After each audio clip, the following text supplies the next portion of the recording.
When you're in the market to buy or sell a home, call Tony McClure of Century 21 New Millennium and his Grand Slam team.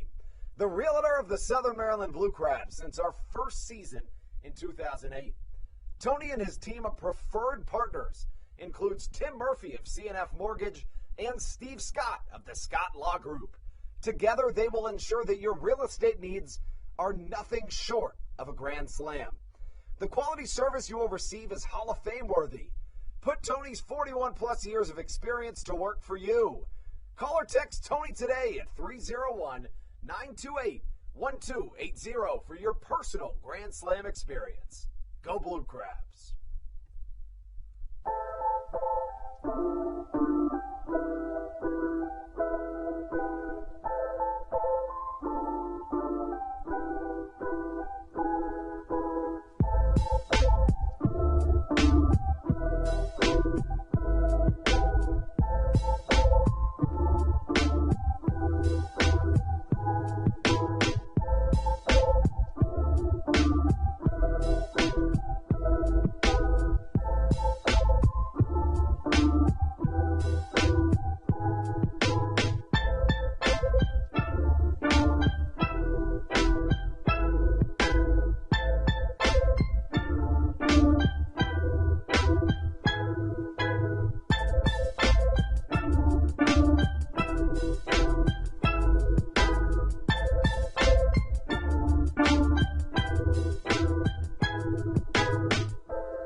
This is Patrick Baker, and you're listening to the Hometown Real Estate Broadcast Network.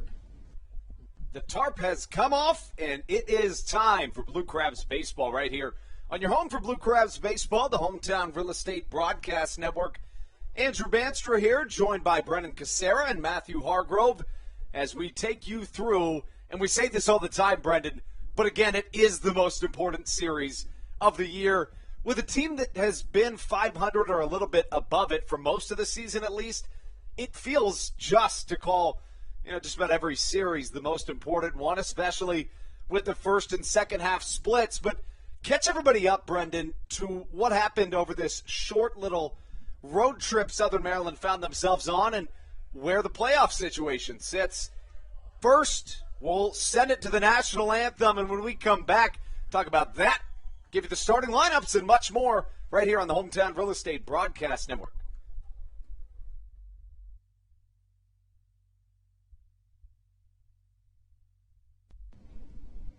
This is Daryl Thompson, and you're listening to the Hometown Real Estate Broadcast Network. Chick-fil-A of Charles County has been a proud supporter of the Southern Maryland Blue Crabs since their inception in 2008. For years, they have sponsored the Southern Maryland Blue Crabs, America's prisoners of war and missing in action.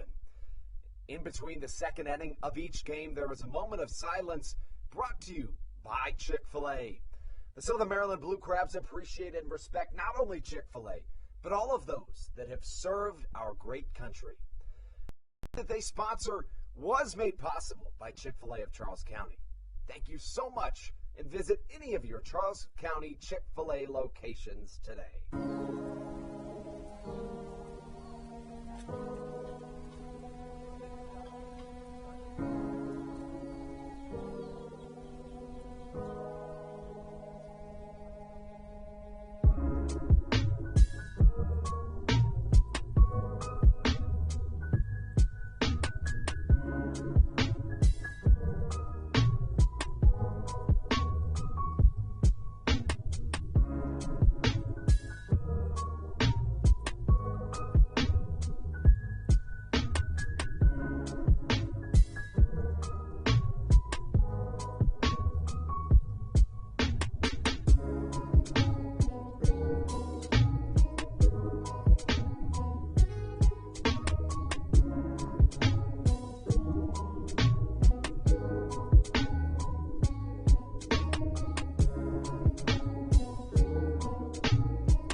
This is David Harris, and you're listening to Hometown Real Estate Broadcast Network. Welcome you back inside Regency Furniture Stadium. Andrew Bandstra here alongside Brennan Casera and Matthew Hargrove as we take you into, yet again, a critically important series here in Southern Maryland. Regency Furniture Stadium, the site of today's contest. Brennan, we were talking about, before the national anthem came on, some of the implications of this series. But first, let's give you the starting lineups, and then we'll get to that and much more. As you can see on the screen, leading off for the Rockers will be the center fielder, Johnny Field. Batting second, Michael Martinez, the second baseman. Michael Russell bats third, the shortstop, with Jerry Downs, the first baseman, batting fourth. Batting fifth, Quincy Lattimore, the left fielder. The third baseman, Quincy Neaporte, bats sixth. Jay Gonzalez bats seventh in right field. James McOwen, the designated hitter, bats eighth. And in the ninth spot, Stuart Levy, the catcher for the Rockers this evening. They'll put the right-hander Cooper Casad on the mound, 7-3 on the season with a 4.41 ERA. Kyle Murphy takes the mound for the Blue Crabs. The lineup behind him, Matt Hibbert in left, Ruby Silva at second. Zach Collier and David Harris make up the 3 and 4 spots. 5 and 6, Alex Crosby and Jovan Rosa, with 7, 8, 9 reading as follows. Josh McAdams, Joe DeLuca, and Michael Baca as we take you into tonight's contest. Brendan, again, we talk about every series is critically important. I think this one right here could be truly one of the biggest of the season. Playoff implications are everywhere for this one. Yeah, and I think from, our perspective, and then obviously the fans with the Southern Maryland Blue Crabs, you're hoping every game provides a little more clarity as to where this season is going to go, but it seems like we have no idea where this is going. As the last couple of weeks have kind of come to a conclusion, we have no better idea how this is going to finish out at the end of the year with these 7 games left. So the Blue Crabs a half game back of Long Island, and then, of course, York surged up into a tie for that first-place spot in the North Division this weekend. So a half game back, and both the Blue Crabs do have the tiebreaker should all 3 of those teams or 2 of those teams tie, as long as that includes the Blue Crabs. But a lot of good baseball left as we come to a close this week. Yeah, it's interesting. Of course, the MLB regular season just ended. It was electric, but to be perfectly frank, in terms of just the intrigue and the drama back and forth and the playoff implications, this Atlantic League has been quite incredible over its last couple of weeks.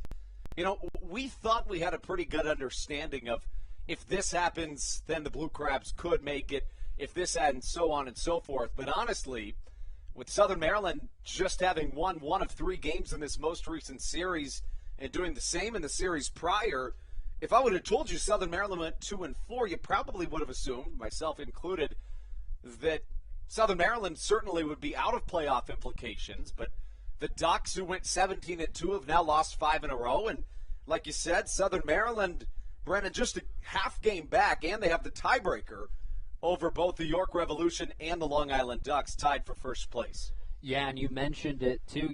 We were talking about it last week, like the Blue Crabs had to win the series this past weekend against High Point to stay in contention and keep on pace, and they end up winning just 1 out of those 3 games against the Rockers on the road. And, what do you know? They pick up a game on the first place spot in Long Island. So, things are shifting, they're changing day to day, and every game is important, as you've highlighted. Kyle Murphy on the mound, his 3-2 pitch upstairs to the MLB veteran Johnny Field, who reaches on a 6-pitch walk. And giving a free pass is Kyle Murphy, 1-1 on the season, a 14 ERA, but that's just in 2 starts. Murphy, in his most recent start, went a total of 6 innings, 5 runs allowed in that one, as Michael Martinez comes to the plate and the stolen base threat already there. Brennan, you were talking about the crazy numbers they've posted on the base paths of late. Yeah, 42 stolen bases in September.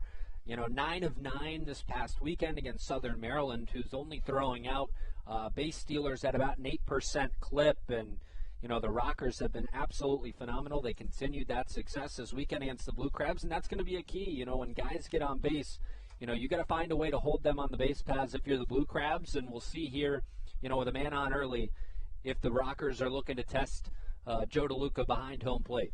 You're exactly right. It basically turns singles into doubles, doubles into triples, and turns into runs. 2 balls, no strikes, straight up in the air. Joe DeLuca coming under it, tosses the mask, and the catcher puts it in the back of his mitt for out number 1.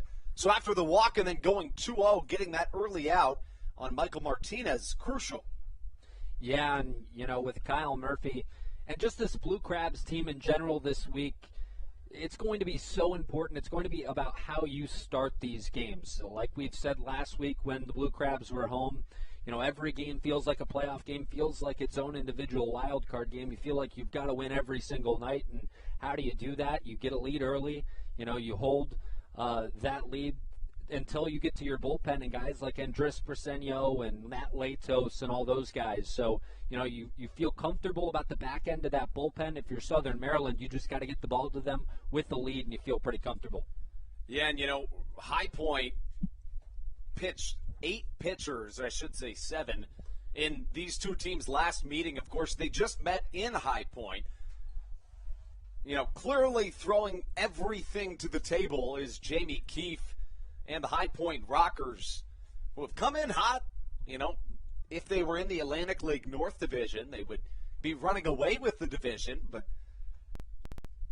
good luck for Southern Maryland that this is a Rockers team that, despite being 31-22 in the second half, is finding a little bit of troubles getting into the playoffs. There's truly a unique possibility that they could have the best or one of the best records in the league and not make the playoffs, as this one skims off the edge of Joe DeLuca's glove, the count 1-1. Yeah, and you make that point with the way the standings and the way things are set up here in the Atlantic League. You have your first half champion, your second half champion, and then, of course, if that first half champion, like Long Island, is in contention right now, if they win that division, you go to a wild card, and that's kind of what High Point is rooting for right now, is they would have that wild card advantage. Currently, I believe, coming into today, sit 3.5 behind Charleston. The Dirty Birds are in the lead in that South Division, so we will have to keep an eye on that. So both teams with a lot on the table here in these next 3 days.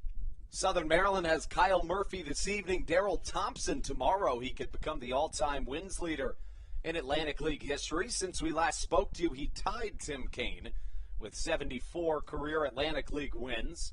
As Michael Russell's at-bat continues, Russell, the shortstop for this High Point squad, wears number 4 on the back of his jersey.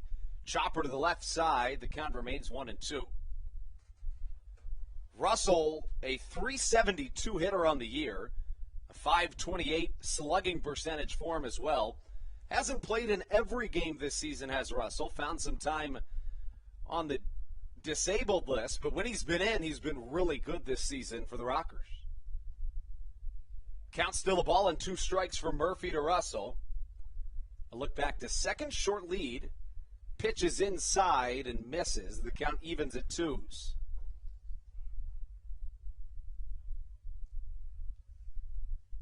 Kyle Russell stepping back up to the plate finds himself with a .439 on base percentage this season, one of the higher in the Atlantic League. This pitch inside and hits Michael Russell in the foot, and that'll bring up Jerry Downs with runners on first and second, still 1 away.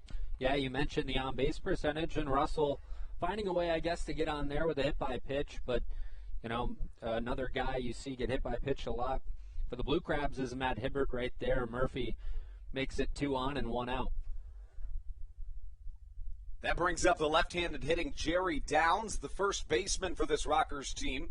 21 home runs, 80 RBIs, and a .302 batting average for the first baseman. Wears number 28 on the back of his Rockers jersey here in a critical series opener at Regency Furniture Stadium. Look back to second, Murphy on his way home. Off-speed pitch in there for a called strike.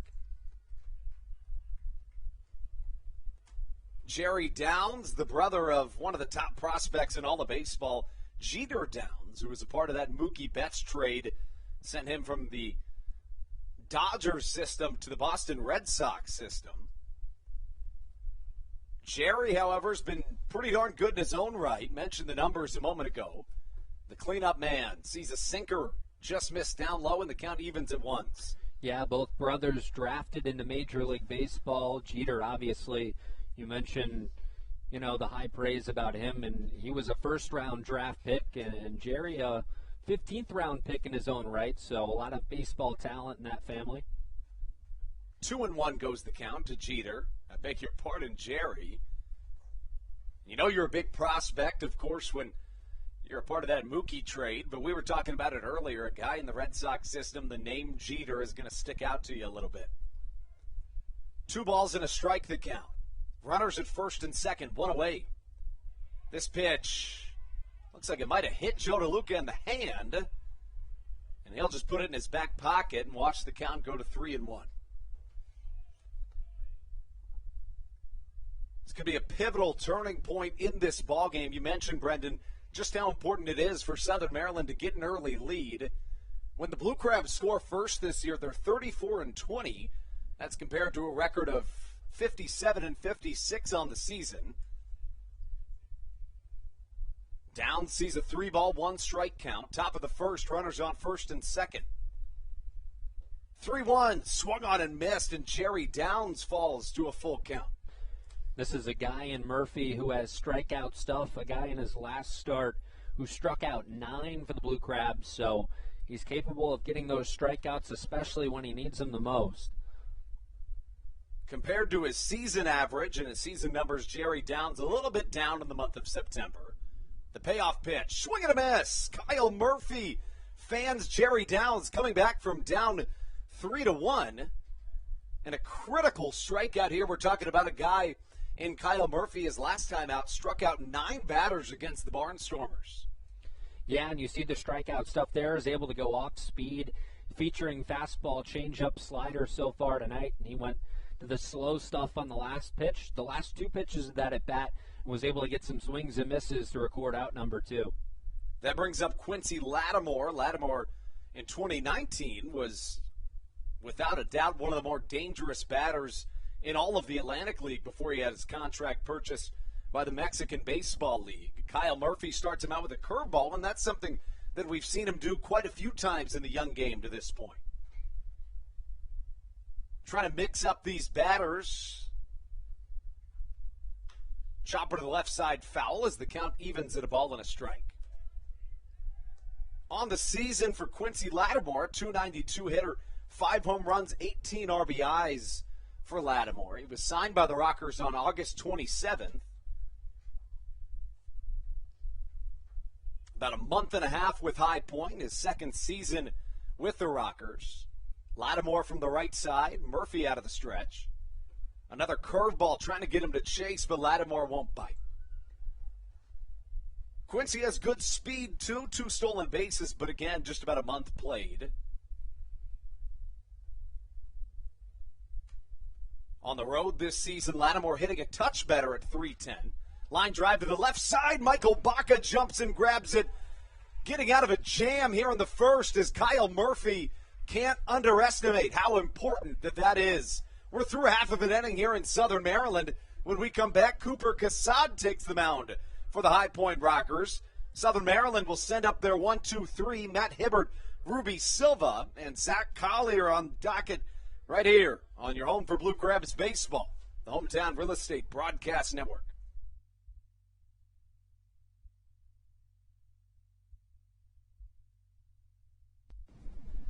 This is Andrew Luceno, and you are listening to the Hometown Real Estate Broadcast Network. American Radiology is the clear choice for all of your medical imaging needs. With locations in Charles and Calvert counties, they offer a full range of imaging services. Some of their latest innovations included 3D mammography and wide-open MRIs for our claustrophobic patients. For your convenience, they even offer extended weekday hours and Saturdays. For more information or to schedule an appointment, visit their website at AmericanRadiology.com. 2020 was a year unlike any other for everybody. Quickly, the Southern Maryland Blue Crabs came to the realization that baseball must take a backseat to humanity. Immediately, the Blue Crabs staff and all of Crustacean Nation teamed together to provide COVID-19 tests and eventually vaccinations. Southern Maryland's hometown team also hosted food drives, blood drives, backpack drives, toy drives, and so much more, all to help their community. The Blue Crabs couldn't be more thankful to the healthcare heroes that have gotten us to this point and helped our community so much throughout the COVID-19 pandemic. That's why this season is dedicated to our health. This is Coach Doug's, and you're listening to the Hometown Real Estate Broadcast Network. Kyle Murphy works out of a jam in the top half of the first, leaving the Rockers scoreless. Send it to the bottom half of the first with Matt Hibbert, Ruby Silva, and Zach Collier due up for Southern Maryland. They'll face off against Cooper Cassad, 7-3 on the year with a 4.41 ERA, and especially, Brendan, for this Atlantic League, those are really good numbers. Yeah, there's no doubt about it. And a guy in Cooper Cassad this season, you mentioned the ERA, and the 126 whip is what really stands out to me when it comes to Cooper Cassad. Around 1.3 is where that MLB average is for whip. So anytime you're below that, especially here in the Atlantic League, that's the stat that jumps out to me the most. Has struck out at least 5 batters and allowed 3 or less earned runs in each of his last 3 starts. 0-1 to Matt Hibbert. Southern Maryland did not see Cassad in his most recent appearance, but back on July 25th, he was pretty much lights out against Southern Maryland. 8 innings pitched and an earned run, 6 strikeouts. Of course, it's been a while if you're Southern Maryland, but do you think that provides you with any sort of benefit, seeing Cassad already to this point on the season, or do you think that helps Cassad, Brendan? Based on what we've kind of seen from Southern Maryland, I would feel like the advantage is in Cassad's corner, because you talk about a Southern Maryland team where we've seen pitchers face the same teams, 2, 3, 4 times in a row, and that seems to be to the guy's detriment. So I think for Cassad, not seeing this team for a while, his last start obviously being a good one against Southern Maryland, he feels confident, and they haven't seen him too much recently. Cassad's numbers on the road just about the same as they are at home. 2-1 with a 4.93 ERA. 2-2 to Hibbert. Slapped the other way, foul, and will stay at 2 balls and 2 strikes. Cooper Cassad was released by the minor leagues in an affiliate due to the coronavirus, one of many minor leaguers that found themselves in that situation. That one comes up and hits Matt Hibbert, and what do you know, Brendan? He gets on a hit by pitch. We talk about the numbers. He's a guy that leads the Atlantic League in getting hit by pitches. I mean, he very clearly does not lean into it. It just so happens incredibly often that he gets hit in that left elbow. Yeah, and mentioned it back in the top of the first inning, but, since I've been here and watching games, and I feel like we say this every time Matt Hibbert plays, but, it just seems like he gets hit by the ball. I would have to think over 80% of the games he's played in that I've called, he's been hit by a pitch, and he just seems to be a magnet for that baseball when he's in the batter's box for sure. Yeah, for Matt Hibbert, a guy that finds tons of ways on bases as Ruby Silva shatters his bat, but it drops into left field, and Southern Maryland finds themselves in business early. A single from Ruby Silva brings up Zach Collier. Collier has absolutely smoked the Rockers this season. 10 for 26 with 2 homers and 5 doubles in 6 games, Brendan. Yeah, Zach Collier's been phenomenal this season. There's no question about it, and especially against High Point, as you mentioned, the numbers. And, I think for this offense in this series, and especially tonight, when Matt Hibbert leads off an inning, it's important that he gets on base for the rest of the guys behind him, Ruby Silva, Zach Collier, David Harris, because you've got that speed on the base paths, and then your heavy hitters in the middle portion of that order have a chance to drive them around. First pitch misses outside to Zach Collier, hitting a whopping .330 on the season. Collier's faced Cassad a few times this year. 0 for 2, has struck out once. 1-0 misses low and inside, and Cassad finds himself in an early jam here in Southern Maryland. Somebody that doesn't walk a ton of batters for Cassad. And if you're going to take advantage of a good pitcher, you take advantage of him in the first inning. You get guys on base and see if he can see if he makes mistakes. And Southern Maryland's gotten the first part done. They've got guys on base. Now they just need to capitalize and get on the scoreboard. Hit the first batter and then allowed a single. Now Casad down 3-0. Again, somebody that really commands the strike zone. Just 25 walks in 120 and a third innings this season. Those aren't quite Daryl Thompson numbers, but they're pretty close. Just in terms of the walks. 3 balls, no strikes the count. The pitch to Collier, just a touch inside, 4 straight balls, and Southern Maryland's in business early. The base is juiced with no outs. David Harris coming up to the plate. It's exactly what you want if you're Southern Maryland. Get your guys on and get your cleanup hitter to the plate with the bases loaded, and so everything started according to plan if you're Southern Maryland. Now, as I mentioned a moment ago, just find a way to drive them in, and, we've seen this before, especially in the Atlantic League. You see a number of walks, but when you've got a guy who's struggling to find that strike zone early, don't swing at anything you're unsure of. Be extra patient right here if you're David Harris. In 67 at-bats this season, the Blue Crabs have hit 1 extra base hit against Cooper Casad. That came off the bat of David Harris, and it was a solo home run against these High Point Rockers. As the catcher Stuart Levy come have a chat with his pitcher, Cooper Casad, who really doesn't seem to be missing by all that much in the zone, but just enough to allow base runners to get on freely. You're talking about a guy in Cooper Casad who struck out 6 in his last time versus Southern Maryland, so that's really what he's looking for right now, is to get that first strikeout, get that first out of the game, and then set up an opportunity for maybe a double play with a force at every base. David Harris, a .276 hitter on the season. 15 home runs, 77 RBIs as he fouls one to the left side. Nice play in foul territory by Jordan Howard. Little backhand, bare hand grab from Jordan Howard there. 2 homestands ago, David Harris in mid-September in 10 games was 16 for 34 at the plate. That included a ton of extra base hits. This should score a run. Chopper to the left side will bring home a Blue Crabs run. A 5-3 putout. Southern Maryland on the board early. An RBI by David Harris. And that's how you play the game of baseball. Yeah, just a little bit of a swinging bunt, I guess. Maybe a little more than that, just a chopper down the left field line. But gets the job done. You get the run in, 1 out. You advance the runners, and so 2 runners in scoring position with only 1 out.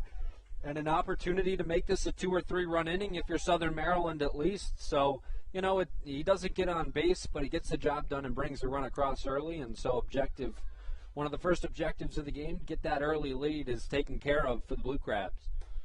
Now comes Alex Crosby. First pitch misses upstairs. Crosby struggled on this most recent road trip, going 1 for 13, but truly one of the better bats on this Southern Maryland team all season. A .314 hitter, .484 slugging percentage as Crosby grounds one down the first base line, and again the small ball brings another run home. You don't have to hit that home run if you're Southern Maryland. A couple of ground outs will give you a 2-0 lead here in the bottom half of the first. That's really good baseball. Yeah, you mentioned it. It's all about productive outs here early if you're Southern Maryland.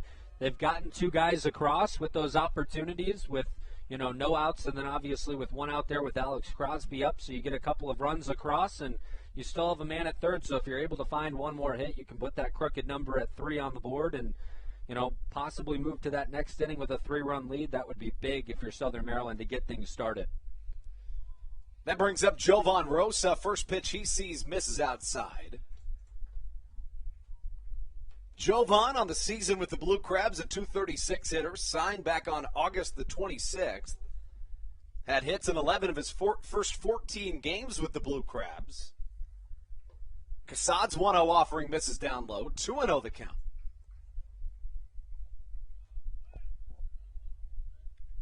Cooper Casad was named the Atlantic League Pitcher of the Month in July. Became the first rocker to ever go 4-0. Second rocker to win a monthly award, joining Dante Bichette Jr. back in 2019. Rosa hits one high in the sky. Back comes Stuart Levy, but it hits off the netting, and the count 2-1. Of course, Dante Bichette Jr., the son of Dante Bichette, but also the brother of Bo Bichette. Part of that Toronto Blue Jays young core at the MLB level that has been honestly astounding this season. Of course, their season's over, but they won 91 games. Yeah, we talked about it earlier today, and we were talking about how they were in the ALCS back in 2016, and it's been a nice rebuild for the Blue Jays. They've kind of put it together. They've got a real nice future with that core they have there. Levy looks to track down a ball in foul territory and does. Southern Maryland strands one but brings two home. The Blue Crabs on top 2-0 through an inning of action. Kyle Murphy comes back out onto the mound when we return on the Hometown Real Estate Broadcast Network. You are watching Southern Maryland Blue Crabs baseball.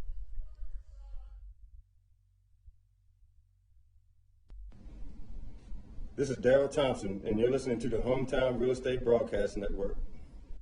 Whether it's Chris Paul, Cliff Paul, Aaron Rodgers, or even the son of a former Blue Crab, Patrick Mahomes, you've seen many athletes endorsing State Farm. That's because your State Farm agent has your back through good times and not so good times. That's why all the Blue Crabs, Daryl Thompson and the whole team, trust State Farm with their insurance needs. State Farm is the company people have trusted for over 99 years to help life go right. Call your local State Farm agent, Greg Conklin, today at 240-776-4289.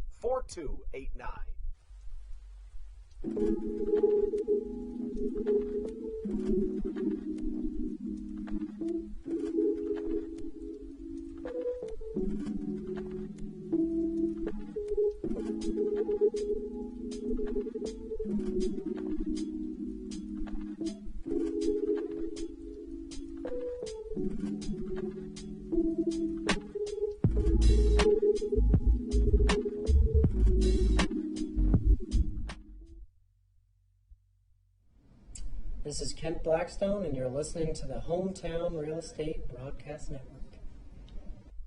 Welcome back inside the Hometown Real Estate Broadcast Network. We mentioned the Atlantic League second half standings. Let's toss those on the screen really quick as we welcome you into the top of the second. Of course, Long Island and York tied for first place with Southern Maryland just behind them, a half game back. The reason that they're a half game back is because the Blue Crabs have one more game remaining on their schedule than the Ducks or the Revolution. All of the Blue Crabs games come at home, and Southern Maryland has the tiebreaker over both York and Long Island. All of those things certainly play into Southern Maryland's favor, but of course, you got to still win those games. As Kyle Murphy begins his second inning of action with a fastball inside, Murphy really did a good job avoiding danger back in his half of the first, Brendan. Yeah, he did, and he was able to get the strikeout when he needed to. He's establishing the fastball early, using it 62% of the time, and then going off speed with slider, changeup, and curveball the rest of the way. So a nice first inning, a 0 on the scoreboard. Now let's see if he settles in and has a little more success early in the inning this inning with a 2-run lead. The Rockers helping him out a little bit right there. It was a 2-0 count, and chasing a fastball inside was Quincy Neaporte, who steps up to the plate. Quincy on the season for this Rockers squad. Finds himself playing third base, a 200 hitter for this High Point team. And that kind of speaks to something that I mentioned at the top of the broadcast, that this top 5 of the Rockers order is really lethal. But once you get past that, it's not quite as, if just speaking statistically, as Neaporte grounds one to the left side. Yeah, after the top 5, you're talking about 200, 257, 267, and 235, so much more manageable for your starter and Kyle Murphy when you get down to that bottom, 3 or 4 guys. But, you don't want to take anybody too lightly, especially in a game with this much importance.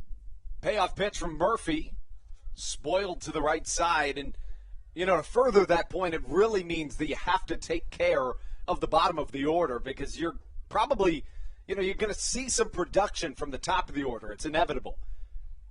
If you can take care of the 6 through 9 of this order, it's going to be critical. A 7-pitch walk, however, issued from Kyle Murphy as Neaporte reaches base, giving way to Jay Gonzalez. You're absolutely right about that. And obviously, too, you talk about guys in the bottom portion of the order, keeping guys off base for when that lineup card flips over to some of your more productive batters. It's going to be extremely important for Kyle Murphy tonight. If he can, dominate the back part of this order for High Point, then should have at least a pretty successful start. Jay Gonzalez steps in, the right fielder, hits .257 on the season, a .373 batting average for Gonzalez. From the left side, watches the first pitch get in there for a called strike, and that's going to be the name of the game, just based off what we've seen to this point in the evening. Murphy's got to get ahead of batters early and then make sure he continues to do so. There's been times so far in this game where he's found himself starting off with a strike but then missing outside. The 0-1. In there for a strike. It's fouled off in the count 0-2. Of course, generally we don't give you the updates quite this early, but tonight's a little different. This week is very important. Give you your SOMDWX news look around the league. The Lexington Legends on top of the Honey Hunters 1-0 in Gastonia. The 0-2 swing and a miss. Changeup is the second strikeout of Kyle Murphy's evening. Looking over to Lancaster, where they host the Long Island Ducks. The Barnstormers on top of the Ducks 1-0 early. And we've got a scoreless game in the bottom of the second in York as the Revolution host the West Virginia Dirty Birds. It's going to take me a little bit to get used to that, the whole Dirty Birds thing, but I love it. James McOwen will step up to the plate. McOwen, the designated hitter today for this Rockers squad. Takes a first pitch, called strike on the outside corner. And you read my mind going and looking at the scores already. I was looking at them right as you updated things. It's hard to not do. I'm thinking that once this season ends, I'm still going to be finding myself going and checking the scores just out of habit. It's gotten worse than, the addiction to checking your fantasy football scores. Yeah, Matthew and I were talking, this afternoon, and, we got to a point in the conversation where it was like, all right, we've said everything we can say about this playoff race. Line drive to short. Michael Baca catches, fires to first, and it just is not in time. One away, though, makes the second out of this second inning. But back to my point, we were just kind of saying we've talked about everything there is to talk about today. Until we have, more games played, there's really nothing more you can say. So, there's only so much you can say. There's 7 games left for the Blue Crabs, 6 for everybody else, and at least in the North Division race. So every single night, you're not only going to be watching the Blue Crabs, but you're going to be watching the scoreboard as well. Southern Maryland a half game back of the first place York Revolution and Long Island Ducks in the Atlantic League North Division second half. Entering the final week of this season, Southern Maryland's remaining games are all at home. The Blue Crabs trying to head to the playoffs for the first time since 2017. If they do so, it'll come through good play in this week's stretch. The count 1-2 to Stuart Levy, a .235 hitter on the year with 11 home runs and 52 RBIs. Levy, one of 3 catchers on this High Point roster. Murphy trying to set down his second inning of scoreless Rockers. Fastball inside, the count draws even. 2 balls and 2 strikes, the count to Stuart Levy.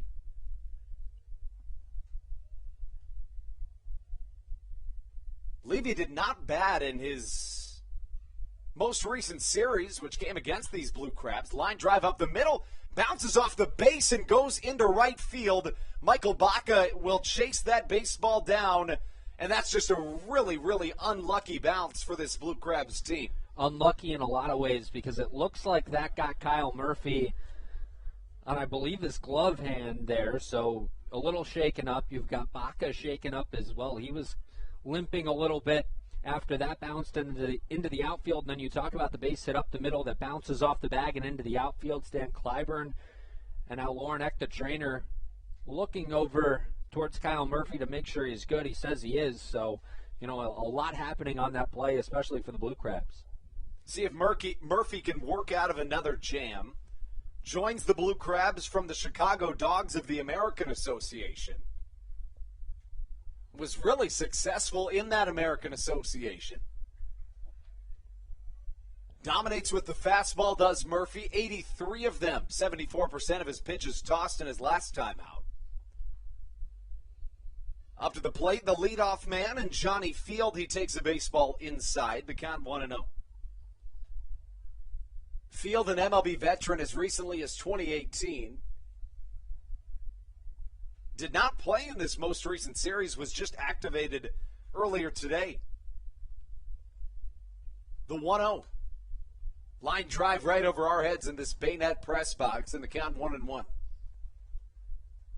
Earlier this season, Field had a 21-game on-base streak. It was broken on September the 1st against the Honey Hunters. Was the third longest in Rockers history. Of course, High Point in their second year of existence. 2019 was their inaugural season. A ball and a strike the count to Johnny Field. Fastball low, but scooped out of the dirt by Joe DeLuca. Field walked his first time up on the season. Johnny's been successful, a .291 hitter for the Rockers, 13 home runs, 53 RBIs, and 11 stolen bases.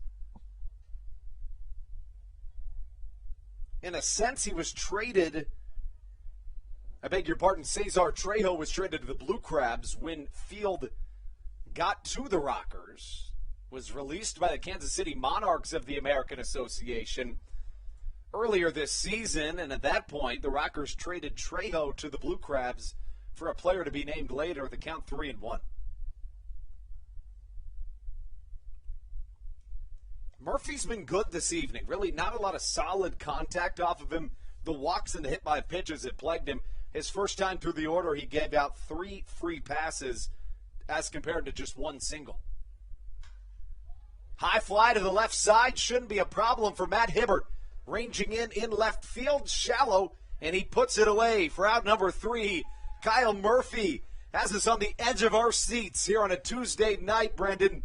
But he works out of yet another jam. Southern Maryland leads 2-0 as we take things into this bottom half of the second inning. We'll be right back on the Hometown Real Estate Broadcast Network. This is Coach Doug's, and you're listening to the Hometown Real Estate Broadcast Network. All Pawn is Southern Maryland's premier pawn shop and is the official pawn shop of the Southern Maryland Blue Crabs. Stop by and say hello today. They've been a part of the Southern Maryland community for 18 years. If you need some cash to hold you over, or if you're just doing some spring cleaning and want to clear some stuff out, please bring it by All Pawn and let them make you an offer. If you have broken jewelry or some that you just don't want anymore, please bring it by, and they'll pay you more than anyone in the Tri-County area. They're located on 301 in White Plains, just south of DeMar Road. Go Blue Crabs! Hey Blue Crabs fans, make sure to visit the All-American Steakhouse and Sports Theater at 35 St. Patrick's Drive, right here in Waldorf, for some great food with great friends. Their steaks are fresh, hand-cut, in-house daily, as well as many other fresh seafood, chicken, and beef options. They offer outdoor and indoor dining, available each and every day, along with the same great menu to go if you would like. Please visit them online at www.theallamericansteakhouse.com. That's www.theallamericansteakhouse.com. You can also visit them on Facebook or Instagram. They have daily specials that you just can't pass up. Thank you, Blue Crabs fans.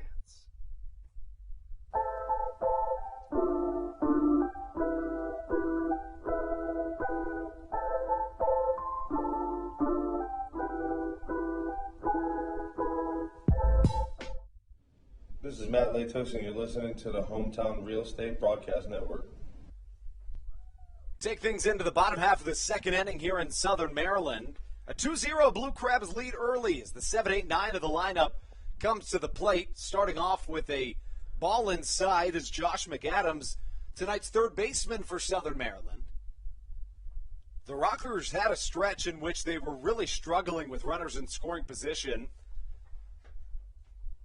about a week ago, but in this last series they really did well with runners in scoring position. Have struggled to this point in the game as Kyle Murphy has been really solid out there on the mound. What have you seen from him to this point in the night? Well, he's moving around pitches. He's really gone to, the sinker the majority of the time. 95% of the time is what it's saying here on the player breakdowns. And so he's utilized really one pitch, moved it around well. He's gone to the changeup as well, and he's throwing on average just a shade under 90 miles per hour. So, I think he's done what he's needed to early, and we'll see, as we get to that second time through the order, what kind of changes he makes. But we've still got Joe DeLuca and Michael Baca before we get to that point. DeLuca was absolutely dominant in his most recent series played as a bunt goes foul. DeLuca finds himself entering play today coming off a series in which he went 9 for 13, but it gets better than that. In his last 5 games played, he's 14 for 20 at the plate. Adds 2 doubles, a home run, and 5 RBIs during that stretch on a 5-game multi-hit streak. That includes 3 games with 3 or more hits, including a 4-hit game, I should say. DeLuca has been nothing short of dominant. And you talk about having a guy who's capable of that in the bottom portion of your order, hitting 8th here tonight for the Blue Crabs. So, Joe DeLuca, a guy who's been hot, hitting just a touch under 300, coming into tonight's game at 298. And, yeah, he's been hitting with runners in scoring position. He's been getting on base. He's been doing a little bit of everything for the Blue Crabs. Does it again. Joe DeLuca.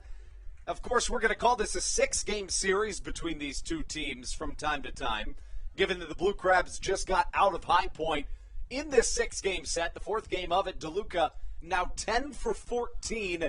That is arguably more ridiculous than either streak that Zach Collier or David Harris had. He's hitting over 700 in his last 6 games. And it comes at a perfect time when you need guys to really step up and play some of their best baseball of the season. You talk about Joe DeLuca. We talked about, how he's in the bottom portion of the order, and you mentioned guys like Zach Collier who were really, hot at portions, especially recently, and David Harris too. But, Joe DeLuca now getting into the action and playing some of his best baseball at the most opportune time for Southern Maryland. That brings up the only batter that has not seen the plate to this point of the game, Michael Baca, Southern Maryland's 9-hole hitter who sees a 1-1 count. Baca, 272 hitter on the year, 43 runs driven in. Hit 253 in the month of September. Had a really hot month of August. The 1-1. Snap throw down to first. DeLuca back in time, and a beautiful pick by Jerry Downs. We talk about the fact that his fielding percentage is the best in the Atlantic League at .993, and he shows you why right there. Yeah, and so valuable to have one of your best fielders over at first base, a guy who can, obviously scoop the baseball, and when there's not, some of the better throws from your fielders over at first base, he's able to get in front and make plays on it. So definitely a valuable guy, especially over at that first base spot. 2-1 misses low, 3 balls and a strike. Last time the Rockers were here, Stevie and I were talking about how you can tell that Jerry Downs really aggressively scoops the ball. And a lot of times that can make things easier for first baseman. But in addition to that, it can also cause the ball every once in a while to fly out of the glove. And right after we mentioned that, that's exactly what happened. One of very few errors on the season for Jerry Downs. A guy that, every once in a while you see a first baseman that has shortstop-like hands. Maybe not shortstop-like speed, but the hands are there. Downs is certainly one of those guys. Well, and you talk about the difference between, minor league baseball players, major league baseball players in the Atlantic League. Obviously the offense is one thing you'd have to point out for first baseman, but the ability to pick over at first base and play a good defensive first base is obviously very important too. So a good, asset to have over there, being able to corral a lot of the throws that come your way. And with Downs, it's one of those things where, you don't even need to look at the stats. You can just tell. It's a guy that has silky hands. DeLuca tried to steal second, but it was a foul ball by Michael Baca, who's working along at bat. Cassad trying to finish his first time through the lineup, has thrown 31 pitches to this point. 3-2 once more. Hit to the right side through the infield. DeLuca win on the pitch, and he's headed to third. Southern Maryland with one out, runners on the corners. Flip it back to the top of the lineup for Matt Hibbert, who comes to the plate. And we talked about, you mentioned it, Andrew, how important it is if you're a pitcher to get the bottom portion of the order out. Well, it goes, for Cassad, too. He's not able to get DeLuca, now gives up the hit to Baca, and you turn that lineup card over to guys like Hibbert and Ruby Silva, Zach Collier, etc., and that's really what's big right now is getting guys on base for the top of your order before that lineup card flips over. You look at this Southern Maryland team that's put out the same lineup in their last 4 home games. Well, in 3 of their last 4 home games, Matt Hibbert, Ruby Silva, and Zach Collier have all reached base on their first time to the plate. Can't underestimate how much that means to the team's success. They did that exact same thing here today as Matt Hibbert comes up for his second time, swings at the first pitch and fouls it. Hibbert was hit by a pitch, later scored his first time up. Silva, who's on deck, singled and later scored, while Collier walked.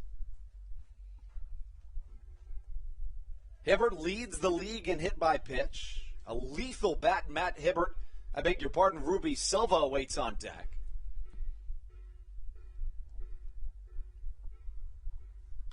Chopper to the left side, foul, the count 0-2. In the month of September, in 24 games, Matt Hibbert held just a 167 batting average, but a 422 on base percentage, top 20 in the Atlantic League. Anyway on for this guy, who's proven to be the ultimate leadoff man. Even when he's in a slump at the plate, he still finds a way to help his team win games. It's really all you can ask for. Especially in that top spot of the order, just getting on base. That's really the name of the game if you're Matt Hibbert. Obviously, you want to get hits, but just find any way you can get on base and be productive for your team, especially that middle part of the order. No balls, 2 strikes the count. Hibbert 1 for 7 this season with a run scored against Cooper Cassad. Has struck out twice.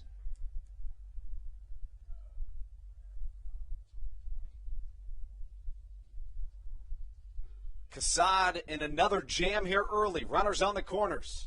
Hibbert swings and misses at a changeup and a big pitch for Cooper Cassad, who gets the much-needed second out of this inning. Yeah, much-needed strikeout for sure. With runners at the corners and 1 out, a runner in scoring position, a sac fly brings him home from third, but, Cassad able to take care of Matt Hibbert, and now with 2 down and 2 on, Ruby Silva, a big clutch opportunity here. Silva singled and later scored his first time up. Is 2 for 4 with 2 RBIs against Cooper Cassad this season. First pitch swinging, long drive to the right side. This ball's got a chance. Not quite out of here, but it'll score at least 1 run. Here comes another. Silva rounding second, headed for third, a 2-run triple. Ruby Silva comes through early, and Southern Maryland's on top early. An errant throw allows Ruby Silva to come around and score. Not quite a inside the park home run, but we'll take it. 5-0 Blue Crabs early in a critical series opening game. Yeah, that was one of those off the bat you thought might get out of here. It short hops the wall, and Ruby Silva running hard around the base paths. That's what creates that opportunity to get home. The errant throw obviously creates opportunity as well, but if you're running hard, good heads-up base running is going to get you home. And you mentioned it, not quite an inside-the-park home run, but you'll take it. Big 3 runs for Southern Maryland early, and now a 5-0 advantage. This is exactly what you wanted if you're Southern Maryland to get things started here in the bottom of the second inning. First pitch to Zach Collier misses inside, and I completely agree with the point about Silva about hustling out of the box. I mean, you see people at every level from Little League to the major leagues that just jog out of the box, especially on something that looks like a home run. I mean, even something in the gap, some people jog out because they think that they'll easily get 2. But if Silva doesn't do that there, he certainly doesn't get a triple. For that matter, he doesn't come all the way around to score. The count 2-0. Cassad struggling here early as the count runs to 3 balls and no strikes. Your SOMDWX News look around the league. The Lexington Legends leading the Gastonia Honey Hunters 4-0. 3-0 in there for a called strike. The York Revolution on top of the West Virginia Dirty Birds 2-0 in the bottom of the second. And the Barnstormers on top of the Ducks 2-0 in the top half of the third. 3-1. Collier fouls one to the right side. Zach walked in his first time up. He went 4 for 14 in this most recent series, a 3-game set with this same High Point Rockers team. 3 of those 4 hits were doubles. He also drove in 3 runs.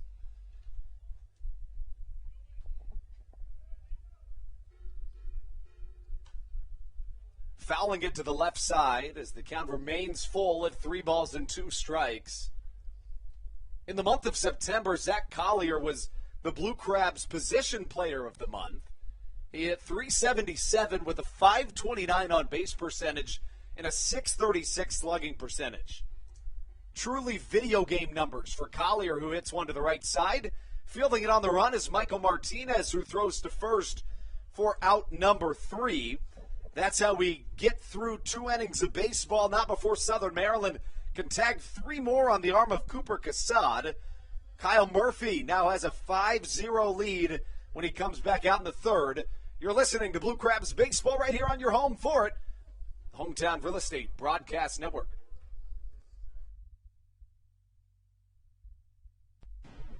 This is Joe DeLuca, and you're listening to the Hometown Real Estate Broadcast Network. Whether it's Chris Paul, Cliff Paul, Aaron Rodgers, or even the son of a former Blue Crab, Patrick Mahomes, you've seen many athletes endorsing State Farm. That's because your State Farm agent has your back through good times and not so good times. That's why all the Blue Crabs, Daryl Thompson and the whole team, trust State Farm with their insurance needs. State Farm is the company people have trusted for over 99 years to help life go right. Call your local State Farm agent, Greg Conklin, today at 240-776-4289. When you're in the market to buy or sell a home, call Tony McClure of Century 21 New Millennium and his Grand Slam team. The realtor of the Southern Maryland Blue Crabs since our first season in 2008. Tony and his team of preferred partners includes Tim Murphy of CNF Mortgage and Steve Scott of the Scott Law Group. Together, they will ensure that your real estate needs are nothing short of a grand slam. The quality service you will receive is Hall of Fame worthy. Put Tony's 41-plus years of experience to work for you. Call or text Tony today at 301-928-1280 for your personal grand slam experience. Go Blue Crabs.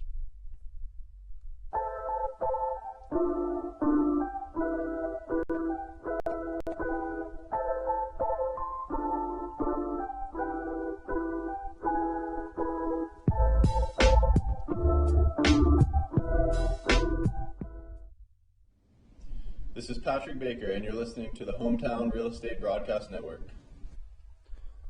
Back here in Waldorf, Maryland, the Blue Crabs on top of the Rockers, 5-0 as we get started in this third inning. Kyle Murphy back on the bump for Southern Maryland. He's gone 2 innings scoreless so far, giving up just 1 hit, 2 strikeouts, and 2 walks. It'll be Michael Martinez, Michael Russell, and Jerry Downs coming up for the High Point Rockers. Brennan Casero alongside Andrew Banstra with you here on the Hometown Real Estate Broadcast Network. And Martinez steps into the left-handed batter's box, hitting .288 now on the year. He's 0 for 1 so far this evening. Looks at a first pitch strike in there. Kyle Murphy, a guy who's looked good so far tonight, Andrew, in just his 3rd appearance with the Blue Crabs.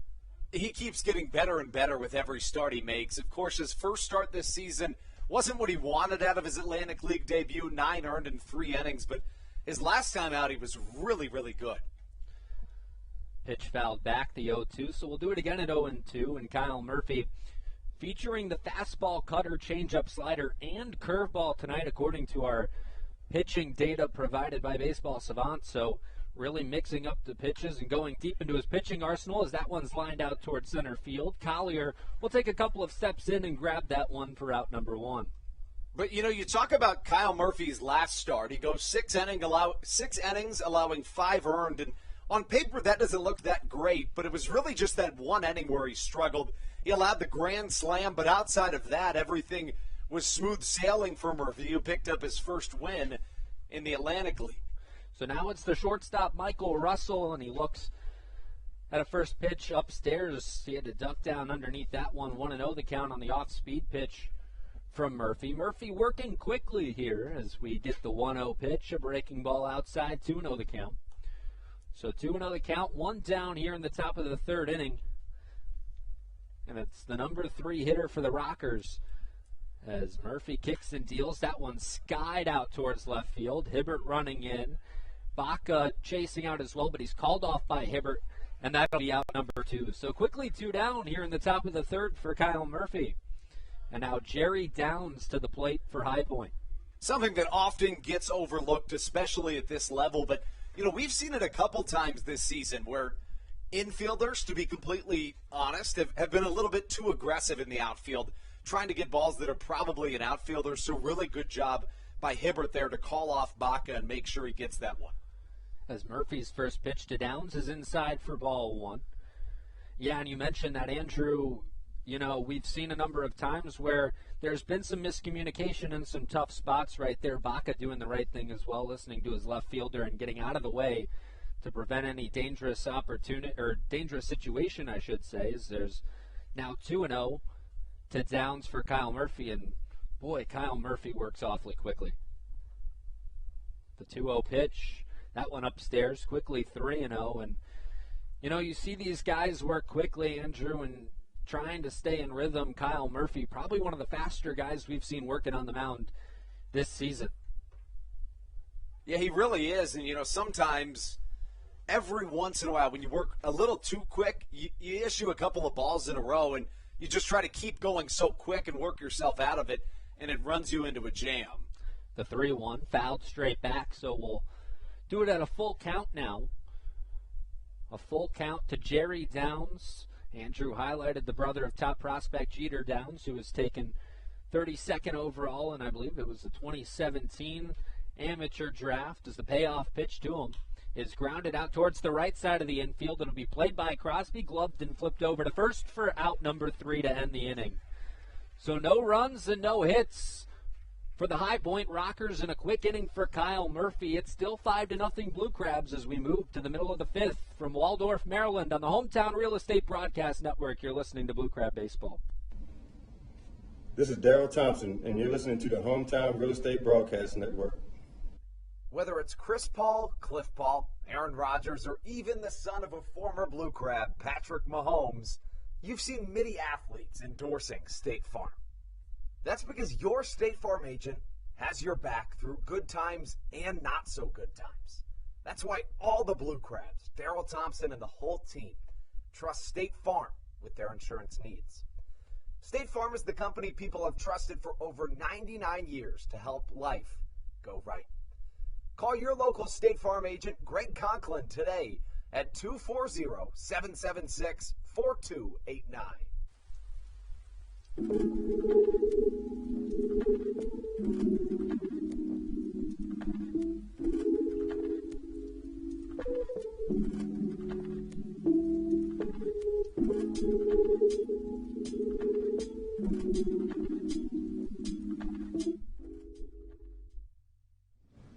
This is Blake Vivens, and you're listening to the Hometown Real Estate Broadcast Network. Bottom 3 from Regency Furniture Stadium. The Blue Crabs on top of the Rockers 5-0 as Cooper Cassad continues in there for High Point. It'll be 4, 5, and 6 for Southern Maryland. David Harris to lead things off, followed by Alex Crosby and Jovan Rosa. And it's been a tale of 2 different starts since the last start for Cassad. 8 innings pitched, 1 earned run, 6 strikeouts, 1 walk. In his last appearance against Southern Maryland back on July 25th. Here this evening, though, he's struggled to find success, especially struggling to find the strike zone. 2 innings pitched, 5 earned runs so far, 1 strikeout, a walk given up by Cassad. As he kicks and deals, the first pitch of the bottom of the 3rd inning is low and outside for ball 1. And for Cassad to this point, the biggest issue has been just barely missing the strike zone. His stuff's looked good. It's just not quite in the zone. As pitch number 2 is outside for ball 2 as well. And, you talk about in a league where you have the electronic strike zone. It's got to be a little more frustrating for guys, especially like Cassad, when you're right around the strike zone, but you're not quite getting those calls. As that one was in there for strike one, a breaking ball from Cassad. Now the 2-1 is outside, 3-1 the count. David Harris 0 for 1 tonight, batting average sitting at .275 as he awaits the 3-1 pitch. That one's grounded hard towards the shortstop Russell. Gloves and fires across the diamond, and that's out number 1. So David Harris is retired for the second time this evening, and I'll bring up Alex Crosby, the first baseman for the Blue Crabs. Crosby this season hitting .314.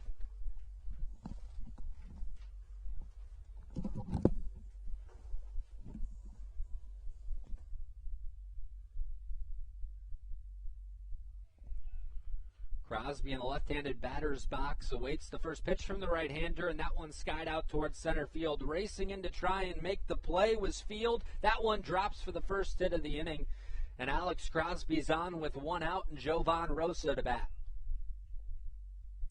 Rosa, the DH, batting 6th, is 0 for 1 this evening. A .234 hitter came into the game hitting .236 with 4 home runs and 15 RBIs. And he'll face Cassad for his second at bat. A Blue Crabs team that scored 5 runs on 5 hits in the first 2 innings, looking to continue that trend. As Cassad's first pitch to Rosa swung through for strike number 1. It'll be Josh McAdams waiting on deck on a cool evening here in Waldorf. We had some rain early prior to the game, but got things started on time at 6:35. Rosa, a pop out back in the first inning. That's how he was retired in his first AB. And this one's grounded hard towards the left side and unable to glove it is Neaport. So that will get Jovan Rosa on to first base. Runners at first and second with 1 down, and Neaport just unable to glove that one. A play that you think should probably be made over at third base was not made by the Rocker third baseman, and that leads to a base runner for the Blue Crabs and Josh McAdams to the plate. McAdams playing third base for the Blue Crabs tonight. He's 0 for 1 this evening. McAdams from the right-handed batter's box facing the right-hander Cassad, who checks second, kicks and fires that one inside on a fastball for ball number 1. Michael Martinez shaded towards that second base bag with the runner at second. Everyone else playing pretty straight up on the infield. Same thing goes for the outfield as McAdams swings through that one for strike number 1. 1-1 the count. It's been a while since we've seen a home run from Josh McAdams. Be a good situation for him to put one over the fence here. As Cassad comes set, checks second base. Kicks and deals. That one upstairs, 2-1 the count to McAdams. Joe DeLuca waits on deck. Andrew in the first 2 innings highlighted the success that he's had and got on base back in his first AB. Not a whole lot of wind here at Regency Furniture Stadium, as we've kind of grown accustomed to this season. The 2-1 pitch inside, 3-1 the count to McAdams. This is an offense that, has been up and down this season with runners in scoring position. It feels like when they have a good game with runners in scoring position, it's more like a great game, but when they struggle with runners in scoring position, it's like they can't get a hit. The 2-1 swung on a miss, slowed it down for Josh McAdams, did Cassad. So it'll be a full count with 1 down here in this bottom of the 3rd inning. Some light rain falling now here at Regency Furniture Stadium. We mentioned back prior to the game, tarp on the field, some rain in the forecast. And as we know, looking forward to that, 5 innings makes for a complete game. So that would be the goal in this one, with Southern Maryland at an early lead. Of course, the last thing you want is for this lead to go all for naught. If the game doesn't reach 5 innings, it restarts tomorrow. It doesn't pick up where it left off in this Atlantic League. And that would be a tough break for Southern Maryland, as Andrew mentioned. So, you're hoping the rain stays away in terms of, delaying or postponing a game like this where you've gotten off to such a good start. As Cassad's payoff pitch, that one's flied out towards right field. That'll drop in right center field. Coming around third and scoring is Crosby. That'll be the 6th run of the game for Southern Maryland, and an RBI base hit by Josh McAdams. And just racking it up here early is this Southern Maryland team. You mentioned it, the 6-0 lead. It's light rain right now, but that's certainly a point of concern if you're Southern Maryland. The radar tells you, our SOMDWX News weather update, light rain for the next hour is what I'm being told. Call it a drizzle. 60% chance to continue at 8 p.m., 40% chance at 9 p.m. That kind of raises a little bit of an issue, right? I mean, you think about it, of course, you could put the tarp on, but if it's going to rain for the next 2 hours, you just try to get to 5. As long as the rain's light and there's no lightning in the area, hopefully we'll be good to continue on here from Regency Furniture Stadium. As the first pitch to Joe DeLuca's a ball to get things started. DeLuca with that base hit that led to some runs back in the 2nd inning.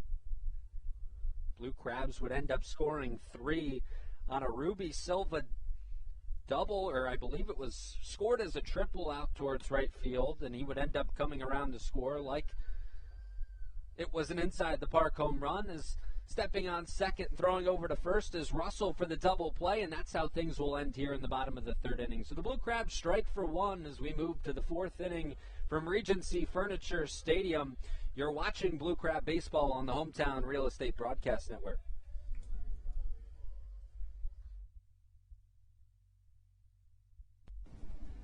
This is Andrew Riceno, and you are listening to the Hometown Real Estate Broadcast Network. So, what do you like about your home? Practice like hockey. I practice stick handling and sometimes shooting. Mommy. Go outside sometimes. I like playing in lacrosse. Famous Fritz. I like the scribble. Daddy. I like to build Legos at home. I have the biggest closet. Riding my dirt bike. We help you home. At Hometown Real Estate, we want to help you and your family home. Whatever that takes and whatever that means to you. Give us a call at 888-225-2736 or online at helpyouhomebluecrabs.com. All Pawn is Southern Maryland's premier pawn shop and is the official pawn shop of the Southern Maryland Blue Crabs. Stop by and say hello today. They've been a part of the Southern Maryland community for 18 years. If you need some cash to hold you over, or if you're just doing some spring cleaning and want to clear some stuff out, please bring it by All Pawn and let them make you an offer. If you have broken jewelry or some that you just don't want anymore, please bring it by and they'll pay you more than anyone in the Tri-County area. They're located on 301 in White Plains, just south of DeMar Road. Go Blue Crabs!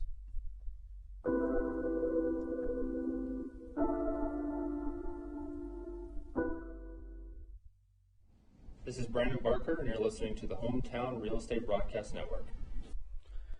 We continue on here in Southern Maryland as the Blue Crabs on top of the Rockers 6-0 in the top of the 4th inning. Brendan Casera alongside Andrew Banstra with you on the Hometown Real Estate Broadcast Network. Kyle Murphy continues for the Blue Crabs as it'll be 5-6-7 for the Rockers. Quincy Lattimore, Quincy Neaporte, and Jay Gonzalez will be the batters for High Point in this inning as the first pitch is outside for ball 1.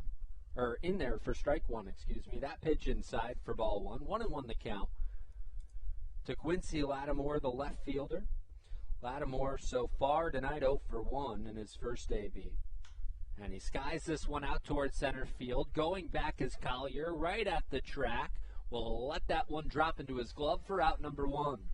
You know, something that has been very apparent this evening with Kyle Murphy on the mound is that especially when he falls behind and counts, he's done a fantastic job of forcing high pop outs. A couple of balls that off the bat, you had genuine concern that they might get out of here, but they've all been incredibly lofty, and that's just the sign of a good pitcher, somebody that induces a ton of pop-outs, a ton of ground-outs. You see it constantly out of Darryl Thompson, and Murphy doing a great job to this point this evening. Murphy's first pitch skied out towards right field now. Harris shading towards the line in right field. We'll get under that one, and that's how the second out of the inning will come. So 2 quick outs for Kyle Murphy, who continues working well here. 3 2/3 now, no earned runs, 2 strikeouts, 2 walks. And now bring up the number 7 hitter in Jay Gonzalez. Murphy's now retired 7 straight and 8 of his last 9.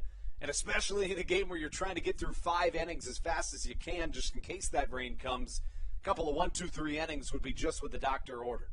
Murphy kicks and delivers that a fastball in there for strike 1 to Jay Gonzalez, the right fielder. So far tonight, Gonzalez 0 for 1.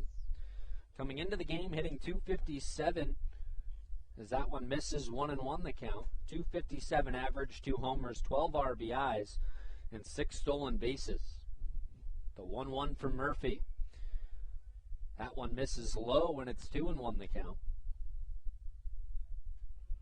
Gonzalez batting out of that left-handed batter's box as Murphy kicks and deals. That one, a jam shot in on the infield. Murphy coming in looking to make the play. Crosby will call him off, and that's how the third out of the inning will be recorded here in the top of the 4th. So Kyle Murphy's cruising as we are through the top of the 4th and move to the middle of the 4th inning from Regency Furniture Stadium. You're watching Blue Crabs baseball.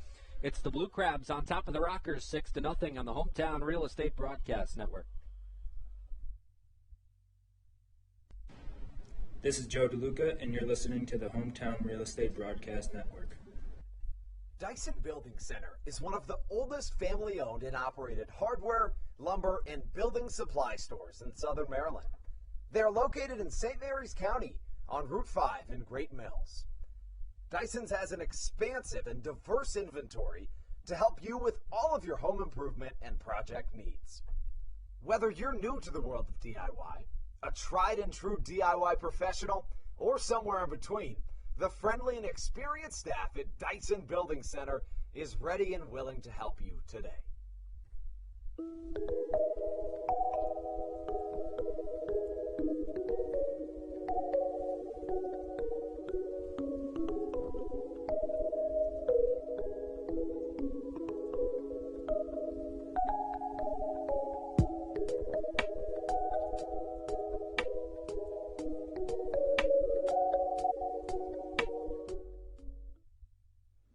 This is Blake Vivens, and you're listening to the Hometown Real Estate Broadcast Network. Cooper Cassad still looking for that first scoreless inning of the evening for High Point as the Blue Crabs leading the Rockers 6-0. It'll be 9-1-2 for Southern Maryland. Michael Baca to lead things off, followed by Matt Hibbert and Ruby Silva. Cassad so far tonight pitching to a 3-inning, 5 earned run, 1 strikeout, 1 walk clip as that one's lined out towards left field. It'll get down for a base hit. Michael Baca's aboard to lead things off here in the bottom of the 4th. Couple of really important things here for Southern Maryland. You know, we look at the trends on the season. When the Blue Crabs score first, they're 34-20. But more importantly, when the Blue Crabs score 4 or more runs, Southern Maryland is a whopping 50-22 this season. Out to an early lead, and the bats are really hot. You know, Brandon, this is a squad that's been hitting the ball well, but not like this. And you really, really love to see that heading into the most important week of the season, bar none. And you talk about a Blue Crabs team that 4 times this season have been held to 3 runs or less against High Point as the first delivery in there for a strike from Cooper Cassad to Matt Hibbert. Hibbert 0 for 1 tonight. So scoring 4 runs or more, so important for this Blue Crab team. As Michael Baca on first, nobody out. Matt Hibbert awaits the 0-1. That one's lined out towards left field. So the first 2 men aboard for the Blue Crabs here in the bottom of the 4th inning. Bring up Ruby Silva with nobody out. You know, and the Blue Crabs' patience has been just so key tonight. You look at this Southern Maryland team, a squad that was watching a ton of pitches early, and Cassad was doing a great job working right around the zone, but Southern Maryland was so patient that it really wasn't helping Casad, and now he's forced to put it in the zone, and that's why this Southern Maryland team has 6 runs on 8 hits through a little over 3 innings of baseball. And Ruby Silva now to the plate, batting left-handed. And we all know what happened back in his last at-bat, driving in 3 on what looked like would be a double as the first pitch is up and inside for ball 1. Looked like it would be a double off the bat, one hopping the wall. Silva running hard out of the box, was able to come around and score on the play. So a 3-run, what looked like a double, believe it will go down as a triple in this one with an error that was responsible for the 3 runs in the bottom of the second. And it's 1-1 to Ruby Silva right here. So Silva with those 3 RBIs 67, 68, and 69 now on the season, has 16 home runs and came into the game hitting .327. He's now up to .330. And you just can't underestimate or underscore enough how good Silva's been since being traded to the Blue Crabs on July 11th. He leads the Atlantic League in batting average since being traded to Southern Maryland at a .358 clip. The 1-1s hit out towards the left side and well foul. And you mentioned, the versatility offensively and, all the success he's had offensively since joining the Blue Crabs, but, the versatility defensively, too, to be able to play second base. You mentioned it when I first got here, how great he was, of an outfielder, and we haven't gotten to see a whole lot of that recently, but we've gotten some glimpses of it, and he obviously has a great arm out there in the outfield. Silva this season 13 for 26 against the Rockers as a member of the Blue Crabs. Casad checks second, kicks and deals the 1-2, is in the dirt, 2-2 the count. And there is some action in the High Point bullpen. Can't quite tell who exactly it is, but we do know that somebody's up and throwing, so it could be a short night for Casad. Of course, High Point and the Blue Crabs had the day off yesterday, but this is really critical considering that Southern Maryland forced the Rockers to use 7 different pitchers on Sunday, so you don't want to go to the bullpen in the 4th if you don't have to. Casad kicks and deals a 2-2 inside, 3-2. The count is full to Ruby Silva. I think we should just do this every half inning. The SOMDWX News look around the league. It's Long Island now on top of Lancaster at 3-2. They're in the top of the 4th. Charleston, the Dirty Birds, trailing York 3-0 in the bottom of the 3rd there, as that one's up and away for ball 4. Ruby Silva draws the walk, and the bases are loaded for Zach Collier here in the bottom of the 4th. Lexington leading Gastonia 6-0, and then obviously here in Southern Maryland, your Blue Crabs leading the Rockers 6-0. Seems like the scores are moving every half inning, so why not get an update in every half inning? And it's fairly disappointing to see the teams that you're chasing in the lead, but, at the same time, Southern Maryland 2-4 in their last 6, and Long Island has struggled of late, so that's been a blessing for the Blue Crabs. But even further than that, this is a Southern Maryland team that controls their own destiny. Casad's first pitch to Collier in there for strike 1 on the fastball. Collier 0 for 1 tonight. Andrew highlighted the numbers against High Point earlier in the broadcast. He's had a lot of success against a lot of teams in this league, High Point being one of them. Collier coming into the game .330 with 12 home runs and 51 RBIs. As that fastball's fouled back. Quickly 0-2 to Collier. And for the second time tonight, the Blue Crabs with the bases loaded and nobody out. Not the situation you want to be in if you're Cooper Casad, a guy that had come in playing some of his best baseball of this 2021 campaign, but he's in danger of having one of his worst outings of this 2021 season. He's allowed more than 4 runs just twice this year. He's allowed more than 6 runs, not a single time. The 0-2 to Collier is inside for ball 1. 1-2 the count. Back in that bottom of the first inning, Casad had the bases loaded with nobody out. It was David Harris who drove in the first run. Alex Crosby who drove in the second run. Just some good productive outs from the Blue Crabs, finding a way to bring runners across when they were in a good runners in the scoring position situation here. We'll see if they can do the same, as this one's a little chopper to the right side but gets foul. So we'll do it again at 1-2. Collier walked his first time up, making him an unbelievable 75 for 83 this season in terms of reaching base in baseball games. Has had a hit, a walk, or a hit by pitch in all but 8 of his 83 games played. Unbelievable for Collier. 4 for 14 this weekend against High Point. 3 doubles, 3 RBIs. He was 2 for 5 on Sunday with 2 doubles and an RBI, and the 1-2 to him is swung on and missed for strike 3. Really big pitch for Cassad, who honestly probably finds himself out of this ball game if he doesn't get Collier out right there. But if you're Southern Maryland, the important thing right here is to make sure you don't, A, become complacent, but B, try to continue or spread this lead on one swing of the bat. You look back to the last time the Blue Crabs had the bases loaded, no outs. It was David Harris that came up to the plate, just a ground out that brought in a run, and then the next man up did the same thing. That could easily work right here if you're Southern Maryland, so long as it's not a double play ball. Harris 0 for 2 with the RBI tonight, as that one's in there for strike 1. And not unfamiliar to the bases loaded situation this evening, as Andrew mentioned, was able to put a ground ball in play and drive in one back in the bottom of the first. It's Cassad working out of the stretch, comes set on the rubber. Kicks and deals, that one is in there for strike number 2. So the bases loaded, 1 out. And the lines tonight so far for the Blue Crabs and the Rockers look like this: 6 runs on 8 hits and no errors for Southern Maryland. For High Point, no runs, 1 hit, 1 error.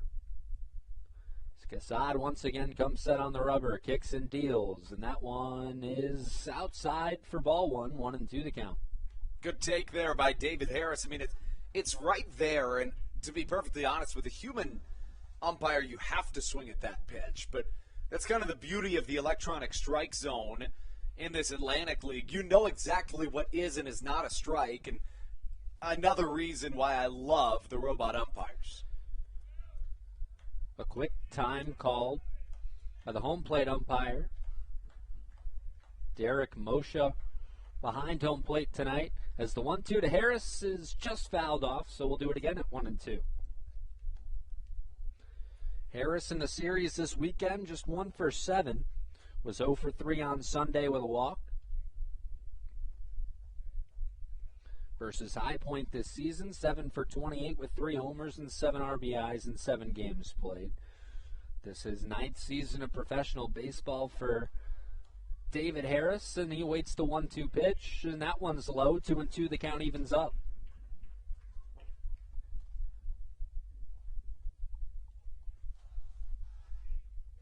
Back in 2017, Harris was the Frontier League MVP, a guy that can really swing the bat. Rain continuing to lightly fall here from Regency Furniture Stadium as Cassad kicks and deals a 2-2 outside. Now a full count to David Harris. And another really good example of Southern Maryland being patient at the plate. Cassad's doing a good job, not just painting the black, but also trying to get this Southern Maryland offense to chase at pitches. That's just not something that Southern Maryland's going to do. You could argue it's their best trait as a team is the plate discipline. Harris drove in RBI number 78 in the first inning, and this one's upstairs for ball 4, so David Harris drives in another run. It's 7-0 Southern Maryland on the Harris walk, and now bring up Alex Crosby. You got to imagine that's the end of the day for Cooper Cassad, as it looks like Jamie Keefe is going to come out of the dugout. Looks like a double switch will occur here as Keefe first talks to the home plate umpire, but a big early lead for this Southern Maryland team. And we talk about just how important this game is, Brendan, as we look around the league once more. 3-1 York in West Virginia, I beg your pardon, in York against the Charleston Dirty Birds, a run scored by the Dirty Birds. And so we'll wait and see if we get the sign out towards the bullpen, and we will. So that'll be the end of the road for Cooper Cassad tonight. 7-0 Blue Crabs lead. We'll get some more information on the new pitcher and take a quick break here on the Hometown Real Estate Broadcast Network. Once again, your score, the Blue Crabs on top of the Rockers, 7-0. You're watching Blue Crab Baseball. This is Joe DeLuca, and you're listening to the Hometown Real Estate Broadcast Network. Whether it's Chris Paul, Cliff Paul, Aaron Rodgers, or even the son of a former Blue Crab, Patrick Mahomes, you've seen many athletes endorsing State Farm. That's because your State Farm agent has your back through good times and not so good times. That's why all the Blue Crabs, Daryl Thompson and the whole team, trust State Farm with their insurance needs. State Farm is the company people have trusted for over 99 years to help life go right. Call your local State Farm agent, Greg Conklin, today at 240-776-4289. When you're in the market to buy or sell a home, call Tony McClure of Century 21 New Millennium and his Grand Slam team, the realtor of the Southern Maryland Blue Crabs since our first season in 2008. Tony and his team of preferred partners includes Tim Murphy of CNF Mortgage and Steve Scott of the Scott Law Group. Together, they will ensure that your real estate needs are nothing short of a grand slam. The quality service you will receive is Hall of Fame worthy. Put Tony's 41-plus years of experience to work for you. Call or text Tony today at 301-928-1280 for your personal Grand Slam experience. Go Blue Crabs.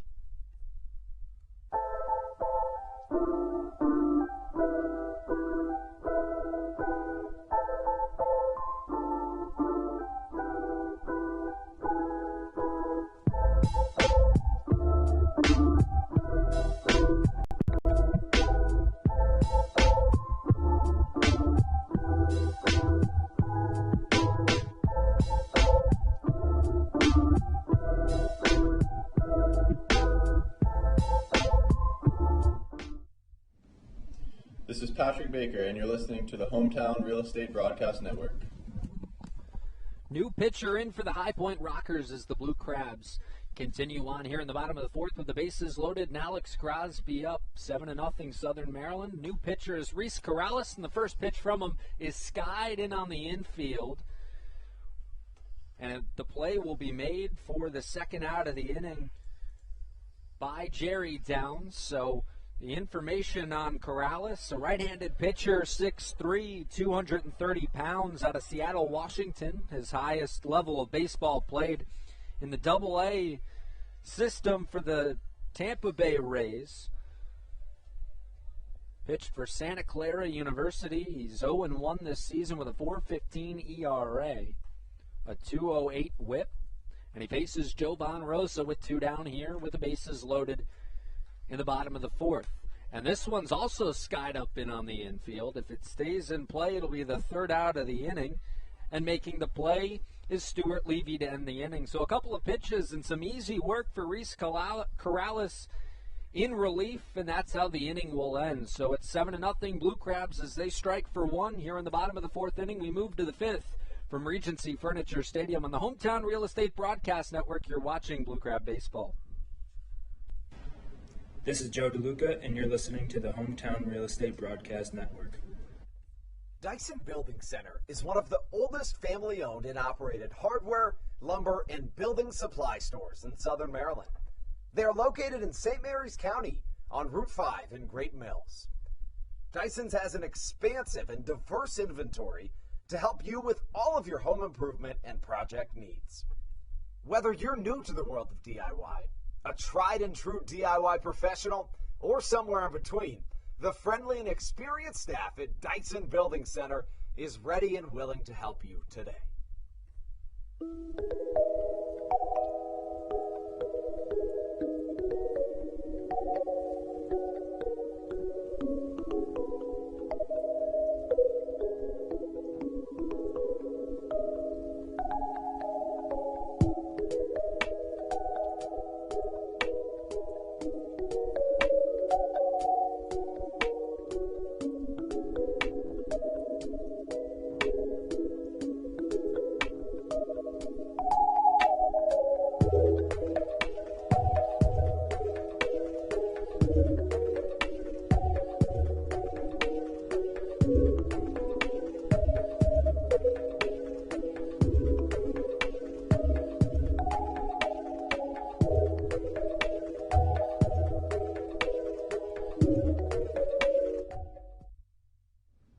This is Blake Vivens, and you're listening to the Hometown Real Estate Broadcast Network. Taking into the top half of the fifth here in Southern Maryland, Andrew Banstra joined by Matthew Hargrove and Brendan Casera. Really nice job coming in by Reese Corrales. 2 pitches, 2 outs with the bases loaded and 1 away as Kyle Murphy starts his 5th inning of work. Fastball in there for a called strike to James McOwen. Speaking of James McOwen, part of some of the defensive changes that happened when Cooper Cassad exited this ball game. McOwen went from the designated hitter spot to right field. At the same time, Jay Gonzalez came out of the game. And Reese Corrales, the pitcher, finds himself batting in the 7-hole in what was Jay Gonzalez's spot in the lineup. Of course, due to that double hook designated hitter rule, which says once the starting pitcher comes out, the DH is pulled in favor of the relief pitcher. That's why that happens there. As we welcome Matthew Hargrove onto the broadcast. Matthew, a really good start to this game by Southern Maryland. What have you seen so far? Yeah, Andrew, I think this has been, and obviously I've only seen the Blue Crabs for a little over a month, but this is the most complete game that I have seen all around. Lineup has been perfect. Already a Little League home run from Ruby Silva. And it's not like they've gotten a lot of runs off the walks. They're hitting the ball hard. They got 8 hits. And Kyle Murphy, I think this is the best non-Daryl Thompson start that I've seen. Leads off the inning with a walk, does Kyle Murphy, but high in the sky. This could be playable. Pointing towards it, the pitcher Murphy. Here goes Joe DeLuca. He falls back and it gets outside. The outstretched glove of DeLuca drops for a strike to the 9-hole hitter, Stuart Levy. You know, we were talking about it earlier. Taking care of the 6 through 9 of this order is of the utmost importance. Murphy's done just that to this point. We can give you the final line on the right-hander on the mound. Or that was on the mound, I should say. Cooper Cassad, 3 1/3 innings, 7 runs, 6 of those earned, 8 hits from the right-hander, 3 walks and 2 strikeouts. Murphy, a big looping curveball, and, you know, he's gone to that early and often tonight, and it's been really successful. He's been able to mix it up really well. Early on in that first inning, it was the blow-by fastball, and as he started to inch his way into the outing even further, the curveball and the changeup pulling the string on these high-point batters, again, just cool, calm, and collected, and you're just not going to see that a lot from a guy who has joined the Atlantic League this late.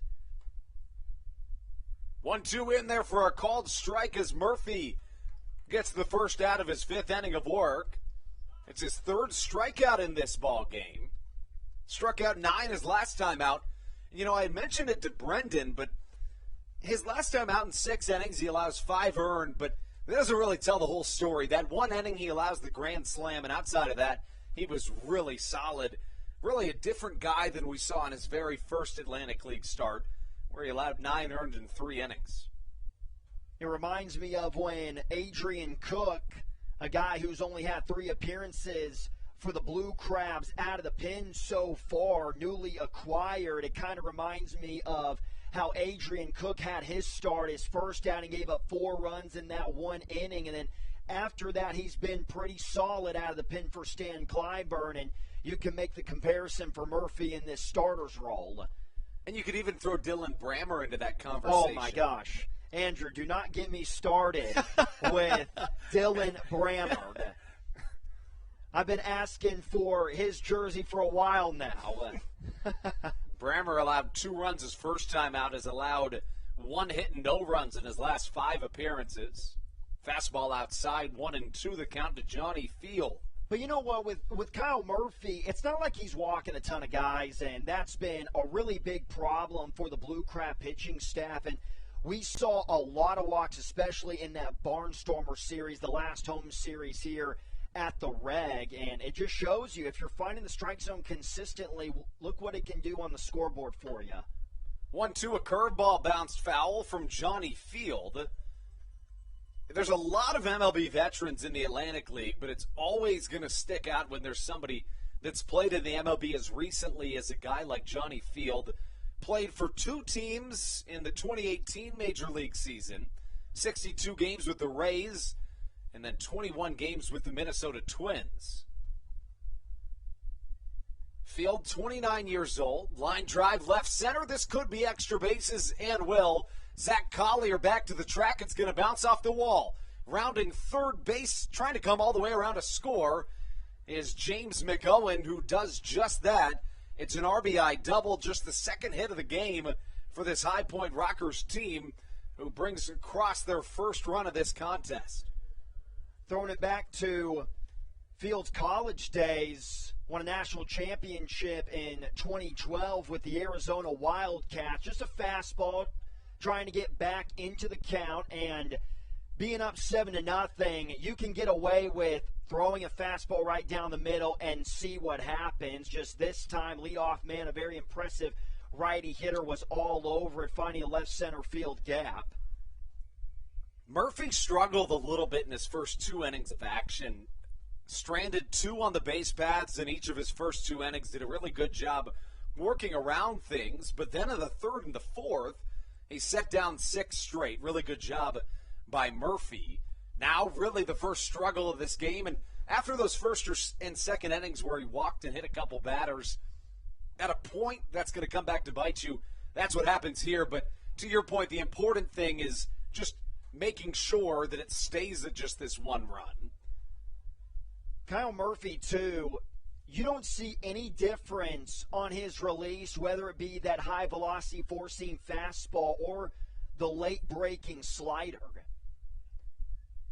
0-2 in there for a called strike, the 4th K of the night for Kyle Murphy in his second of this 5th inning of action. Both of them come looking, 2 away, 1 on for the Rockers. We'll go back to the ability to mix it up, and especially in this inning, I have been loving what he's been doing. My favorite thing when pitchers are being successful, my favorite thing, what they are able to do is work backwards, and we have been seeing this in this inning. Slider early, finishing it off with the fastball, 2 strikeouts, ending with the fastball in this top of the 5th.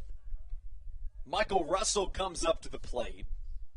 It's interesting. We talked about just how good this top 5 of the Rockers order is. All of them almost hit at or above 300, but they combined for just 1 hit to this point. It was that RBI double earlier in this inning from Johnny Field. The count 1-1.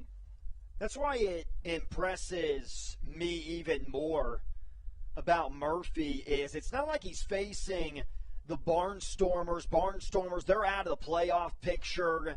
And if he was having this outing, there's a lot of people who would bring up the argument, well, he's facing Lancaster, and they're probably ready for vacation. They're probably ready for the season to end. No, he's facing a Rockers team that is like the Blue Crabs, trying to hang on to their playoff lives in this last week of the season. Off-speed pitch down low, and it's interesting for the Rockers. I was thinking about it earlier today. You know, at 3.5 games back with 6 left, you could all but say that really their only path to the playoffs is through the wild card. So at this point, they're really just hoping for Long Island to win every game, but at the same time, they've got to keep winning in their own right. It's an interesting mix in that they don't really control their own destiny like the Blue Crabs do. 2-2 line shot down the left field line. That'll score a run. Bouncing off the wall off the bat of Michael Russell. Another RBI double brings 1 home. And while Murphy has been really good in this game, the argument could be made that you just take him out after this 5th, say that was a great start, turn it over to the bullpen, and make sure you get this series opening win.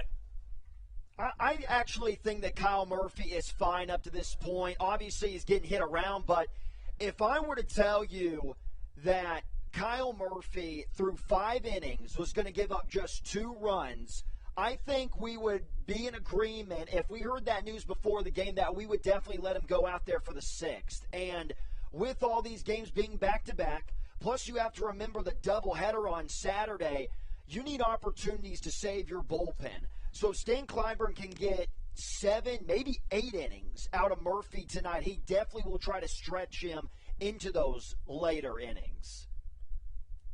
Kyle Murphy pitched 6 innings his last time out, has pitched over 6 innings just one time this year. As a bouncer goes to the right side, Crosby will take it himself to score in the inning. But to finish that point, Stan Clyburn's a guy that really allows guys to go deep into ball games. So you could really see it happening either way. Halfway through this ball game, take things into the bottom of the 5th. Southern Maryland on top 7-2 as we take you into the latter half of this contest. You're watching Blue Crabs baseball on the Hometown Real Estate Broadcast Network.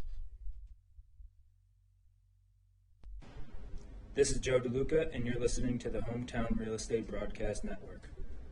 Whether it's Chris Paul, Cliff Paul, Aaron Rodgers, or even the son of a former Blue Crab, Patrick Mahomes, you've seen many athletes endorsing State Farm. That's because your State Farm agent has your back through good times and not so good times. That's why all the Blue Crabs, Daryl Thompson and the whole team, trust State Farm with their insurance needs. State Farm is the company people have trusted for over 99 years to help life go right. Call your local State Farm agent, Greg Conklin, today at 240-776-4289. When you're in the market to buy or sell a home, call Tony McClure of Century 21 New Millennium and his Grand Slam team, the realtor of the Southern Maryland Blue Crabs since our first season in 2008.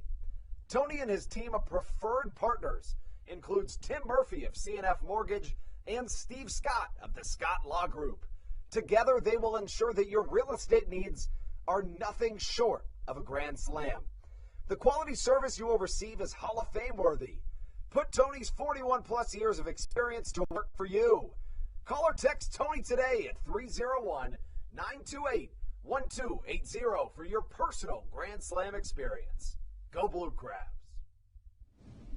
This is Patrick Baker, and you're listening to the Hometown Real Estate Broadcast Network.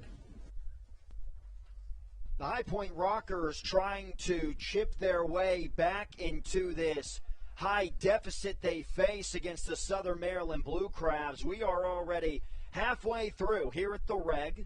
7-2 Southern Maryland on top of the Rockers as Josh McAdams swings and misses at a high fastball for strike one.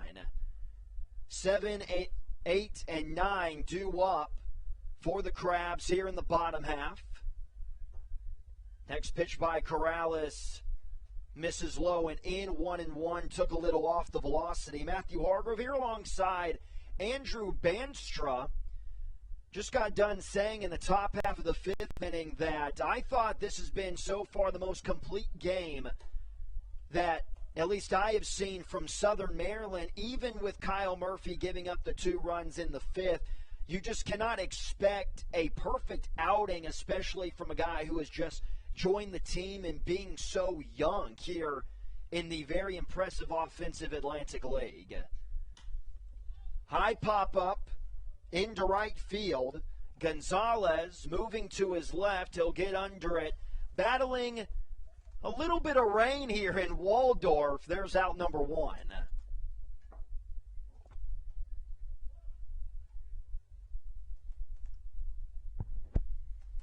That's going to bring up now Joe DeLuca. You know, you talk about this complete game Southern Maryland's had, and, you know, to your point, not only have the Blue Crabs put a run up in each inning, but the hits just seem to keep coming and coming, and it's been just such an impressive performance up and down this Blue Crabs lineup. DeLuca, a bunt down the third base line, but it's going to trickle foul. We saw DeLuca do that in his first plate appearance, ended up going foul as well. Time and time again, we see Joe DeLuca. Most of the time, when he tries to lay it down, it is early on in the contest. When we get into the later innings, the last third of the event, he's swinging away, and rightfully so, has become one of the clutchest hitters in the month of September in DeLuca. And his entire just baseball story overall has got to be one of the most fascinating stories on the Blue Crabs ball club. Big swing and a drive. high right center field. Edge of the track, not going to have enough carry on it. Quickly 2 up and 2 down for the righty Corrales. A really nice piece of contact by Joe DeLuca, just a little bit under it, not a ton of wind here in Southern Maryland. But Cooper Casad struggled in this game. Corrales has really corralled these Southern Maryland Blue Crabs. 2 pitches got him out of a 1-out bases loaded situation, and now he finds himself with back-to-back pop-outs. So if you're the Rockers, you really like what you see on the mound. Back-to-back flyouts to right field. Let's see what Michael Baca has in store for us. Baca 1 for 3, has scored. Or actually 2 for 2, and has scored a couple of times. A .276 batter entering the box. Really nasty off-speed. A lot more command from Corrales than we saw from the starter tonight for the Rockers. The 0-2 just missed outside. Thought he had a good morning, good afternoon, and good night scenario. Yeah, and for Cooper Casad, he was really just trying to pound the corners, was unable to do so, and had to put it in the zone, and the Blue Crabs just started teeing off. Check swing, did he go? Yes, he did. A quick 1-2-3 inning for Corrales. The first 0 on the scoreboard for the Blue Crabs. Heading into the 6th, they still have a 7-2 lead over the High Point Rockers. We'll be right back. You're watching Southern Maryland Blue Crab Baseball on the Hometown Real Estate Broadcast Network. This is Andres Viceno, and you are listening to the Hometown Real Estate Broadcast Network. American Radiology is the clear choice for all of your medical imaging needs. With locations in Charles and Calvert counties, they offer a full range of imaging services. Some of their latest innovations included 3D mammography and wide-open MRIs for our claustrophobic patients. For your convenience, they even offer extended weekday hours and Saturdays. For more information or to schedule an appointment, visit their website at AmericanRadiology.com. 2020 was a year unlike any other for everybody. Quickly, the Southern Maryland Blue Crabs came to the realization that baseball must take a backseat to humanity. Immediately, the Blue Crab staff and all of Crustacean Nation teamed together to provide COVID-19 tests and eventually vaccinations. Southern Maryland's hometown team also hosted food drives, blood drives, backpack drives, toy drives, and so much more, all to help their community. The Blue Crabs couldn't be more thankful to the healthcare heroes that have gotten us to this point and helped our community so much throughout the COVID-19 pandemic. That's why this season is dedicated to our healthcare heroes. Each Saturday night, we will have a healthcare hero, a local healthcare professional, throw out the first pitch of the game and be honored. That's why This is Coach Doug's, and you're listening to the Hometown Real Estate Broadcast Network. Kyle Murphy back out on the bump for the Southern Maryland Blue Crabs, ready to begin the 6th. They have a 7-2 lead over the High Point Rockers. First pitch misses up and in for ball 1. Still nobody warming up in that Blue Crab bullpen. Line drive down the left field line. It's going to hook foul, though. Good crisp contact there, though. 1-1. Third time through the lineup for this Rockers team has been better than their first two. First two times through the lineup, they reached base a handful of times, but just 2 hits combined, and now in their first 4 plate appearances, in their third time through the lineup, a pair of RBI doubles for the Rockers. Lattimore, a .287 hitter. He's 0 for 2 tonight. Another big swing, bounced off the foot a little bit, now 1-2. And you know, as the week goes on and we're going to continue getting into the playoff conversation, we've already mentioned it what feels like a dozen times on the broadcast this evening. Slider misses even count to Lattimore, we have been consistently talking about the players. Called strike 3, a late strike call, but you're going to get that in the Atlantic League. There's the first out of the inning for Kyle Murphy, and it comes on the first batter he faces. That's a really nice way to start, especially after giving up 2 in the 5th. Yeah, you're exactly right. And you look at these last 2 innings, 2 runs scored, but 3 strikeouts for Murphy, all of them looking. So despite a little bit better contact, he's done a really good job fooling batters. And you work through your 3rd time in the lineup, you have to change things up, and he's doing that. Swing and a miss by Quincy Nieport. 0 for 1. He has been on base, though, a walk. That average marking under 200 entering this AB at 182, and he's going to be hit. Tried to get out of the way. Put those arms up, but just got 2 inside on him. There is now action for the Blue Crabs. That bad man Dylan Brammer is warming up. Why not? I mean, you got to lock down this series opener. You get Daryl Thompson tomorrow, and if you're Stan Clyburn, that's the recipe for success. But what I was getting into is about the playoff discussions is we've been consistently talking about what do the players need to do? What do the pitchers need to do? How far do they need to go in their outings? But I think something that we forget is a guy that's going to be really looked at a lot more closely than he is in any other point in time during the season is the manager in Stan Clyburn. Talking about when he's going to pull his starters, what substitutions is he going to make, especially with this new DH rule in the Atlantic League. And for the Blue Crabs, because every manager in the postseason race has to go through this, but I would feel very comfortable with my guy having 1,800 wins under his belt, making those tough decisions. Couldn't agree more as Jared Mitchell pinch hits here for the pitcher, Reese Corrales, whose night is now over. Jared Mitchell, you were introducing the lefty batter to Brendan and I this afternoon, showing us an ESPN documentary that they had on Mitchell, highlighting the player because he was drafted before Mike Trout, and obviously you're going to end up getting noticed a lot because of the prowess that Mike Trout has brought to the game of baseball. Hard hit, right center field gap. It's going to get down right in front of Harris, and Jared Mitchell showing off that smooth swing. Second and first one out. I think it might be time for Clyburn to make a decision soon.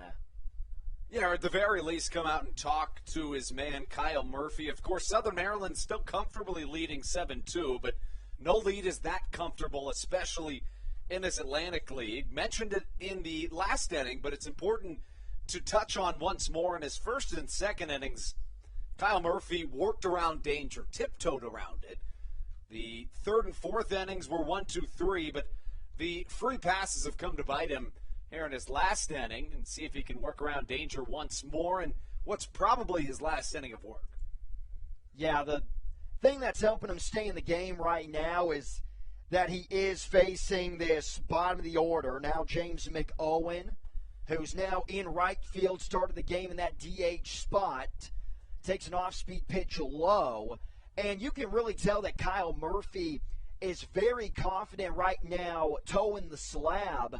He's got runners on second and first, 1 ball, no strike, and I feel like in his first start he immediately go with that fastball, but he sticks with what has been really good tonight in that slider, even though he has a chance to be in a count like he is right now at 2-0.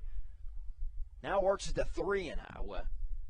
Yeah, and to your point, he really looks poised out there on the mound, especially for a younger guy, and Kyle Murphy, the youngest guy on this Blue Crabs team, and somebody who's really found success here tonight.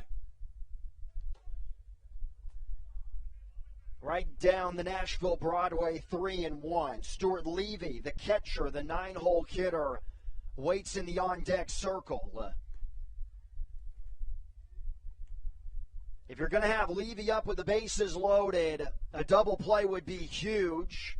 On the ground to Crosby at first. Throw over to second for one. Fake throw over to first. What an athletic play by Alex Crosby. Showing off the footwork, I should say. And throwing a dime right into the chest of Michael Baca, covering the second base bag.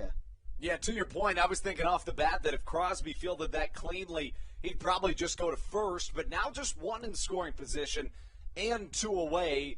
Off the bat, you thought maybe a double play ball, but honestly, you're happy to get one after that weird bounce that happened over on the right side of the field. Fantastic play by Crosby. For the most part, Murphy has been elite tonight. Swing and a miss. Good cut by Levy, 0-1. But he has gotten out of a lot of jams, it feels like. First inning, second and first. And then in the second inning, similar situation here, runners on the corners. And I wonder if Kyle Murphy now has a feeling that his moment on the bump is coming to an end because those fastballs looked like they had a little extra mustard on them. Maybe ramping up the velocity before Stan Clyburn goes to the pen. 1-2, all fastballs. Let's see what he comes with on the 1-2. Yeah, and to your point, the velocity last time out was averaging about 91, and earlier in this game, through innings 1, 2, and 3, he only touched 90 a couple of times. So the velocity clearly down at the start, but now ramping it up. Deep breath. We'll do it again, 2-2 now. We'll get you some more scoreboard updates as this game moves further along. I feel like we've been to too many that we should wait a little bit, but that's just the curiosity in us. Another fastball high and in, 3-2. That means McOwen, the runner at first, will be on the move with 2 outs. This definitely will be Kyle Murphy's last batter with the dangerous Johnny Field waiting after the catcher. There goes the runner, swing and a miss, he got him. Kyle Murphy with another fabulous start. I believe that's it for him. And if it is, wow, he continues to impress as the new kid on the block in Waldorf. Bottom of the 6th we go. Blue Crabs 7-2 over the Rockers. You're watching Blue Crab Baseball on the Hometown Real Estate Broadcast Network. This is Coach Doug's, and you're listening to the Hometown Real Estate Broadcast Network. All Pawn is Southern Maryland's premier pawn shop and is the official pawn shop of the Southern Maryland Blue Crabs. Stop by and say hello today. They've been a part of the Southern Maryland community for 18 years. If you need some cash to hold you over, or if you're just doing some spring cleaning and want to clear some stuff out, please bring it by All Pawn and let them make you an offer. If you have broken jewelry or some that you just don't want anymore, please bring it by, and they'll pay you more than anyone in the Tri-County area. They're located on 301 in White Plains, just south of DeMar Road. Go Blue Crabs! Hey Blue Crabs fans, make sure to visit the All-American Steakhouse and Sports Theater at 35 St. Patrick's Drive, right here in Waldorf, for some great food with great friends. Their steaks are fresh, hand-cut, in-house daily, as well as many other fresh seafood, chicken, and beef options. They offer outdoor and indoor dining, available each and every day, along with the same great menu to go if you would like. Please visit them online at www.theallamericansteakhouse.com. That's www.theallamericansteakhouse.com. You can also visit them on Facebook or Instagram. They have daily specials that you just can't pass up. Thank you, Blue Crabs fans.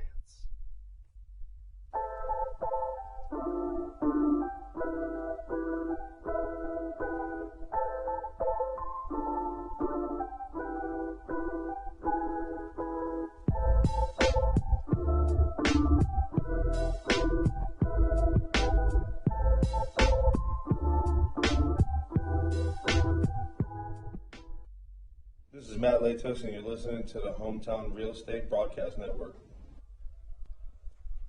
New pitcher on the bump for the Rockers. This is the second guy that we have seen out of the bullpen, and the only lefty in this bullpen for the High Point Rockers. 6'4", 215 pounds, Bryce Hensley. And Hensley's a guy that has been a starter almost this entire season for Jamie Keefe. Now moves to the bullpen, has thrown over 100 innings this season, and finds himself with a 6.22 ERA. Hensley, a guy that has really been impressive on and off the field. Get to that after this pitch. Leadoff man is Matt Hibbert. Broken bat, foul ball, and a line drive down the right field line. 0-1.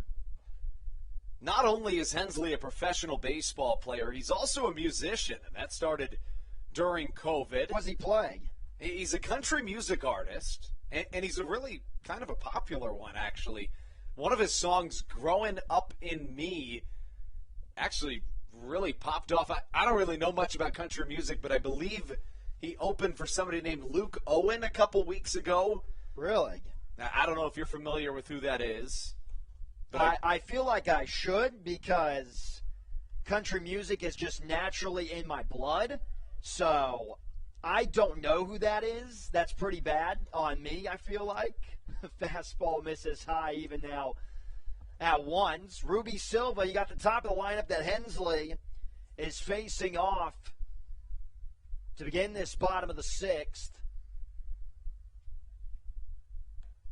Out of the stretch, hard ground ball up the middle, bobbled up the middle. Leadoff single for Matt Hibbert.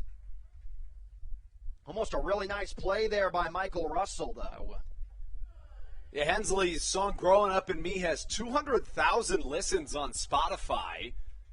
Again, he opened at a major concert just a couple of months ago, and that was in between starts. So, you know, one of these stories in this Atlantic League that just continues to impress what individuals are able to do on and off the field. We need to get him down Broadway. We need him to play in one of the bars. Why not? That'd be awesome to see. Matt Hibbert, that's his second hit of the night. Silva with a big swing and a miss on a slider by Hensley. Interesting lefty-lefty matchup, and this is why Hensley was brought into the ball game, to face off against the lefty Silva and the lefty Collier working in the on-deck circle. Would have been a better place to be in if he would have got Hibbert out, having to face those lefties with nobody on base. Silva 2 for 2 tonight, a couple of RBIs and a run scored, also a walk drawn. The 1 and 2 in this Blue Crabs lineup have reached base in 6 of their 7 plate appearances, including a triple, a couple of runs, and 4 hits. The 0-2. Out in front again, strike 3. Good morning, good afternoon, and good night for the dangerous Ruby Silva. First strikeout of the inning for Hensley. And you know, when we take a look at this pitching, the pitching matchups in this series between the Rockers, tonight you can make the argument that it was definitely in favor of High Point, but the rest of the way, tomorrow you have Daryl Thompson and Craig Stem. And then on Thursday, Colton Mahoney and Tommy Lawrence. That one is going to be a great matchup, especially if we get the correct Colton Mahoney, if you will. And real quick, I've been corrected. I guess it's not Luke Owen, and again, I don't know much about country music. It's Jake Owen, who has 2 million followers on Twitter and Instagram, and I guess is one of the top country music artists. So really cool for Bryce Hensley to open for him. Hensley really working with that off-speed pitch. I want to give a shout-out to, I know that the Southern Maryland Blue Crabs are battling with this team right now and are true enemies up until the end of the 2021 campaign. There goes Hibbert. Pitches high. The throw down. He's going to be tagged out. Matt Hibbert, he thought something happened at home plate because he didn't slide. Yeah, I'm not quite sure what that was. The only thing I can think is, even though it was a 1-1 count, maybe he thought it was going to be ball 4, but I'm not quite sure what happened there. Unless Russell deked him out with a reaction, maybe acting like the ball got past home plate. Really weird play there. So now there's 2 outs. Got him looking, strike 3. So after the leadoff single from Matt Hibbert, Hensley makes quick work of the Blue Crabs. On to the 7th, the last third of the game tonight. Southern Maryland on top 7-2. You're watching Blue Crab Baseball on the Hometown Real Estate Broadcast Network. This is Andres Riceno, and you are listening to the Hometown Real Estate Broadcast Network. American Radiology is the clear choice for all of your medical imaging needs. With locations in Charles and Calvert counties, they offer a full range of imaging services. Some of their latest innovations included 3D mammography and wide-open MRIs for our claustrophobic patients. For your convenience, they even offer extended weekday hours and Saturdays. For more information or to schedule an appointment, visit their website at AmericanRadiology.com. 2020 was a year unlike any other for everybody. Quickly, the Southern Maryland Blue Crabs came to the realization that baseball must take a backseat to humanity. Immediately, the Blue Crab staff and all of Crustacean Nation teamed together to provide COVID-19 tests and eventually vaccinations. Southern Maryland's hometown team also hosted food drives, blood drives, backpack drives, toy drives, and so much more, all to help their community. The Blue Crabs couldn't be more thankful to the healthcare heroes that have gotten us to this point and helped our community so much throughout the COVID-19 pandemic. That's why this season is dedicated to our healthcare heroes. Each Saturday night, we will have a healthcare hero, a local healthcare professional, throw out the first pitch of the game and be honored. That's why in 2021, all season long, healthcare professionals get $5 tickets to every single Blue Crabs game. Thank you so much, healthcare heroes, for all that you have, are, and will continue to do for our community.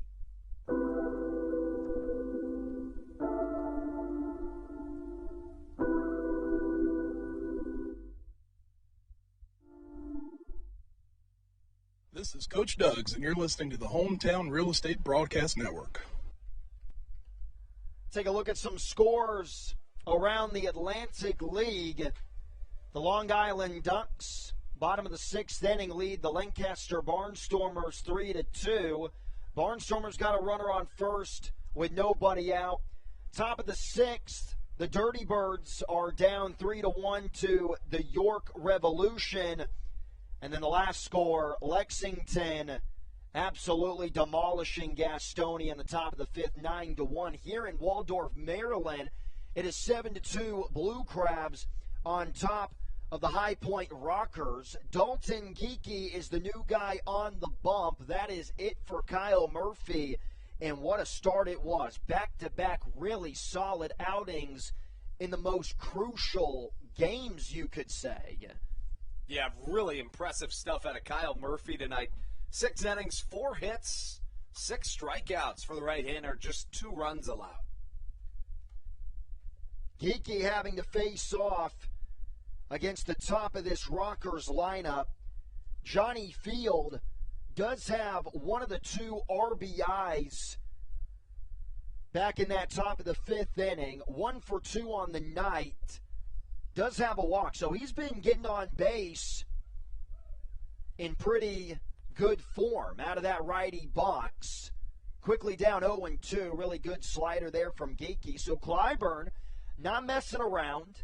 7-2. You can't afford to. I know it's still a comfortable lead, but I wouldn't be surprised if, in the 8th inning we get Bresenio In the ninth inning, who knows, even maybe Matt Latos, even if it's not a save situation. Another slider. That thing is nasty.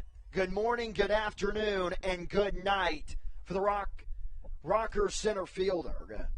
And the strikeouts have suddenly come in bunches for the Blue Crabs pitching staff. For Kyle Murphy, he struck out 4 batters in his final 2 innings. And now for Southern Maryland, 4 of their last 7 outs recorded have come via the strikeout. Michael Martinez now, he's looking for his first hit of the game. First pitch swinging, foul right in front of home plate. This season for Geeky, 2-2 with a 3.38 ERA. Last appearance was this last road trip at High Point, a scoreless inning. Geeky, I've always thought if, Matt Latos is unavailable, as this ball is fielded nicely by Crosby, quickly 2 away for Geeky, I've always thought that Geeky would be a pretty nice guy to have in a safe situation, even though he's 0 for 2 in opportunities this summer. Yeah, and to your point, to this point in his career, this is really his first season that he hasn't been the closer. And I asked him in his preseason interview if he expected to be the closer, and of course he said whatever spot I'm given, but he said he'd certainly like to be the closer. He's a guy that's really found his niche in this 7 spot, but I would tend to agree. I mean, him or Briseño, you really can't go wrong with any of those 3. I think that's got to be one of the most fun spots to be in for a relief pitcher in general. Just having that closer outing or closing job, coming in, close game, especially in a playoff atmosphere. I wouldn't know any relief pitcher that wouldn't want to have that spot in the 9th inning. 1 ball and 2 strikes to the shortstop, Michael Russell. Real quick, I was mentioning a congratulations to a guy in enemy territory, but Lou Ford from the Long Island Ducks just became the Ducks' all-time hit leader a couple of days ago. Saturday night at home, 964 hits as a Duck. That is impressive. And because he's been a staple in the community, Lou Ford Appreciation Night will be held this upcoming Saturday in Long Island. The kick and the pitch. Swing and a miss. He got him. Dalton Geeky doing Dalton Geeky things. A scoreless 7th for the High Point Rockers. Get up and stretch. We're heading to the bottom half. Blue Crabs lead 7-2. You're watching Blue Crab Baseball on the Hometown Real Estate Broadcast Network. This is Daryl Thompson, and you're listening to the Hometown Real Estate Broadcast Network. Whether it's Chris Paul, Cliff Paul, Aaron Rodgers, or even the son of a former Blue Crab, Patrick Mahomes, you've seen many athletes endorsing State Farm. That's because your State Farm agent has your back through good times and not so good times. That's why all the Blue Crabs, Daryl Thompson and the whole team, trust State Farm with their insurance needs. State Farm is the company people have trusted for over 99 years to help life go right. Call your local State Farm agent, Greg Conklin, today at 240-776-4289.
This is Kent Blackstone, and you're listening to the Hometown Real Estate Broadcast Network.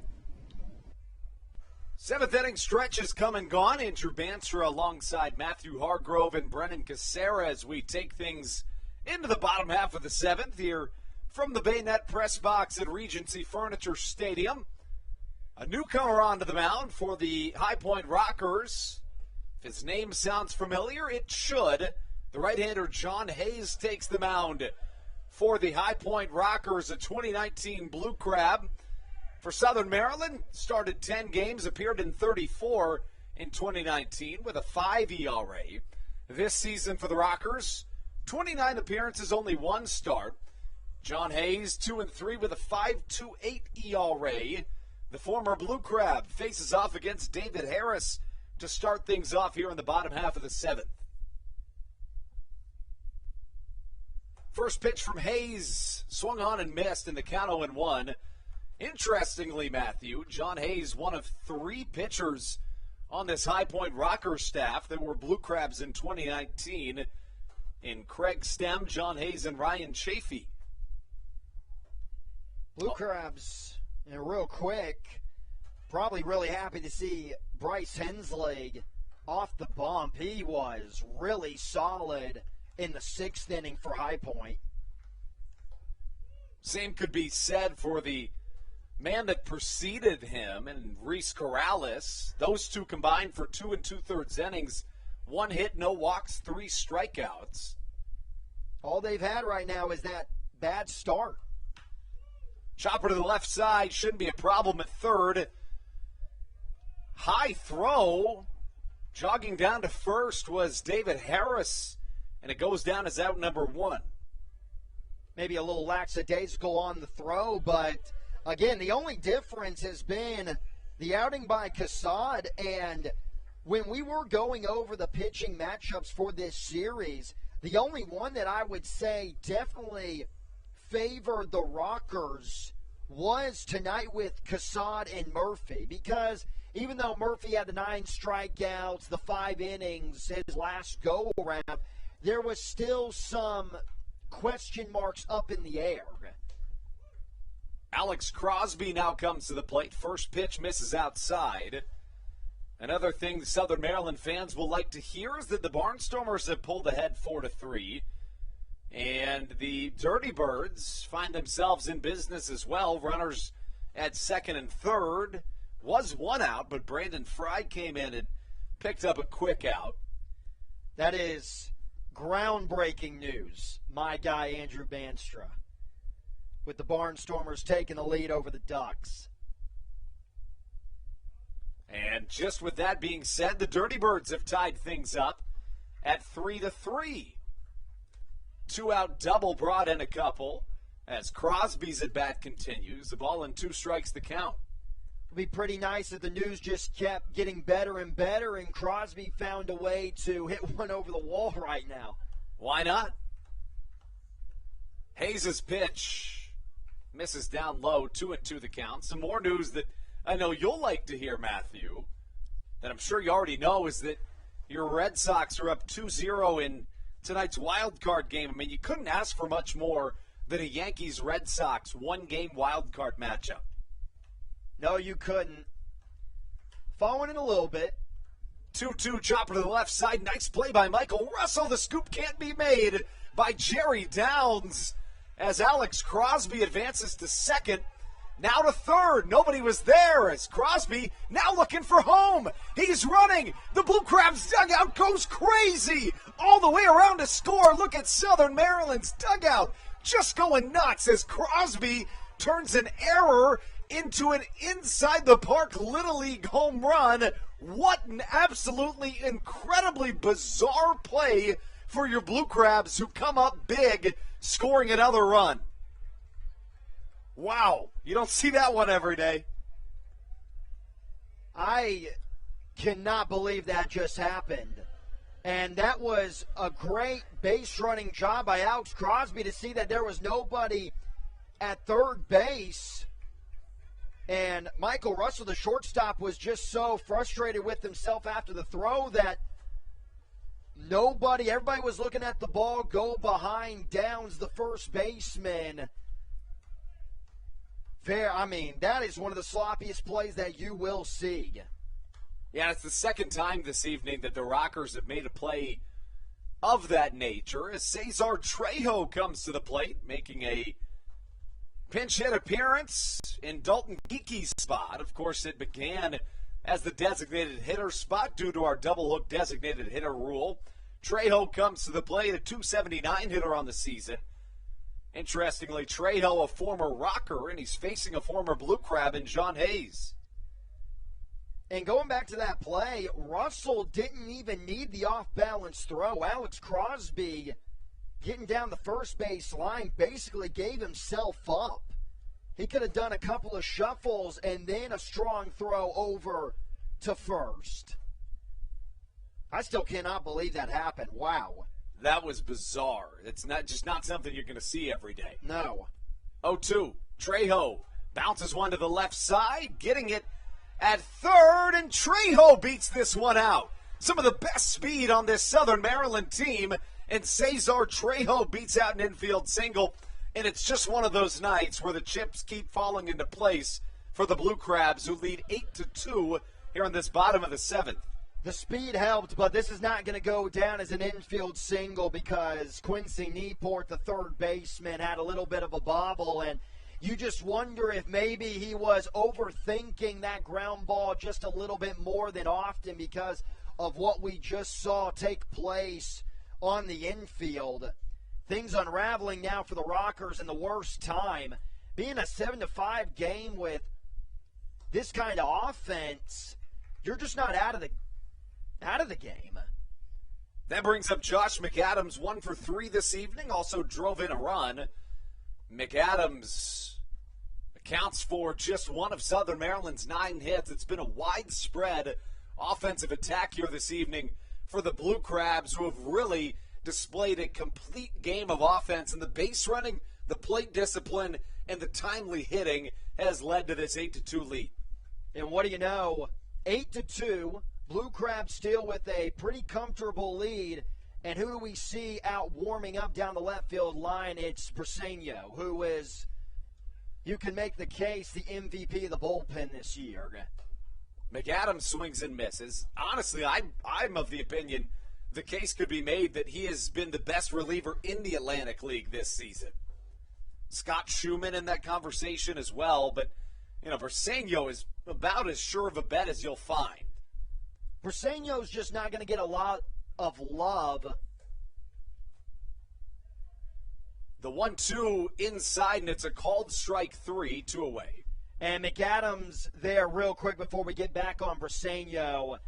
He looked back at the home plate umpire, not frustrated with where the ball was at. He's just frustrated that it took a while for the call to happen. You're kind of standing there and you immediately are thinking, oh, this is a ball, I'm still in this battle. And then about 5 seconds later, you're rung up. That's just got to be a frustrating feeling. But for Briseño, he's just not going to get a lot of love for reliever of the year because he doesn't have the saves. That's you could say, the sexy stat for relief pitchers. DeLuca swings and misses. Now, there is a closer of the year and an Atlantic League reliever of the year, but, to that point, Matt Latos was a closer in 2019, and he got the reliever of the year. So, generally, it could very well go to 2 closers. Definitely have to put Latos in that conversation. Only one blown save. That's almost impossible to do.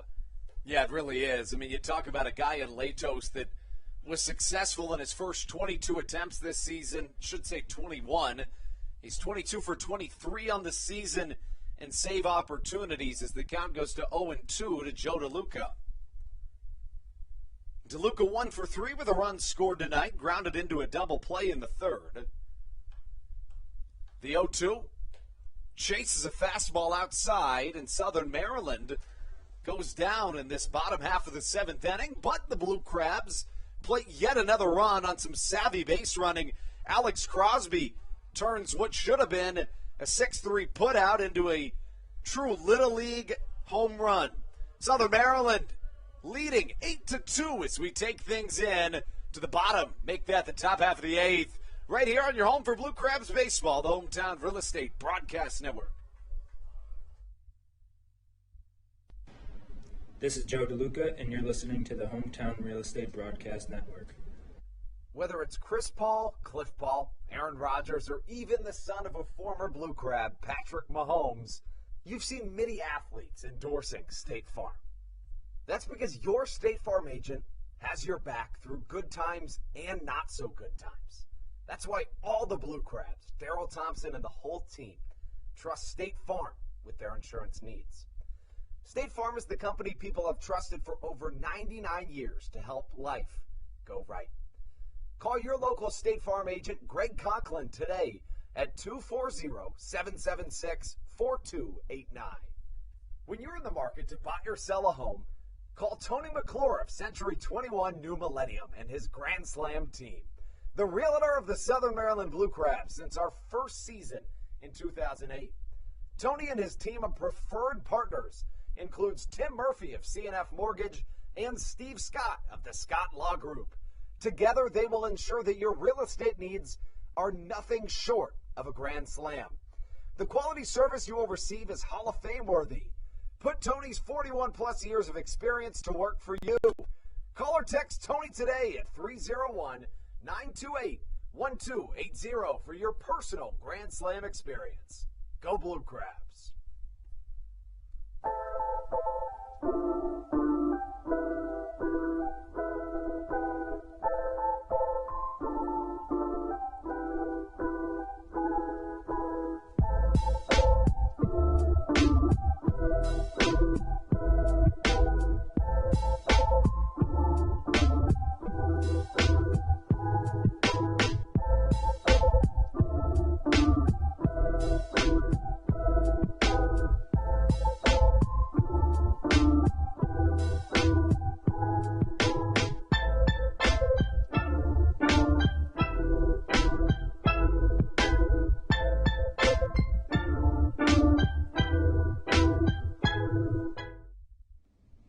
This is Patrick Baker, and you're listening to the Hometown Real Estate Broadcast Network.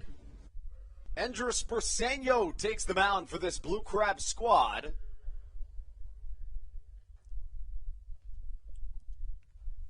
Briseño, again, one of the better arms in this entire Atlantic League. A 1.84 ERA. And Briseño is now averaging, Matthew, more than 2 strikeouts per inning, dating back to the beginning of the month of September.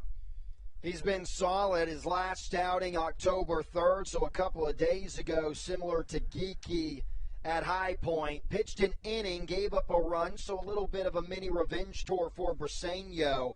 But here in the Atlantic League with that 1.84 ERA, if you kind of compared it to if it was an MLB ERA, it would be under 1 probably.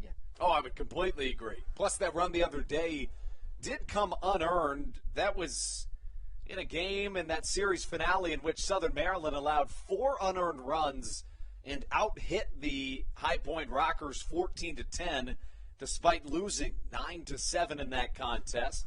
A 1-1 count to Jerry Downs, who's 0 for 3 tonight. A strikeout and a couple of groundouts to first base. The 1-1. High and inside, and the count 2 balls and a strike. With Briseño, you're going to get the fastball. It can touch 95, 96 when he really rears back and throws it. Really good slider, occasional changeup. I think he's at his best when he gets that changeup going. 2-1, high in the sky to the right side. Shouldn't be a problem in right field. And ranging under it to catch is, I believe, Matt Hibbert. There must have been a defensive change here in this contest. 8-2 the score. Hibbert did move from left to right. David Harris came out of this game. Jordan Howard moved to third. And Josh McAdams went from third base to left field.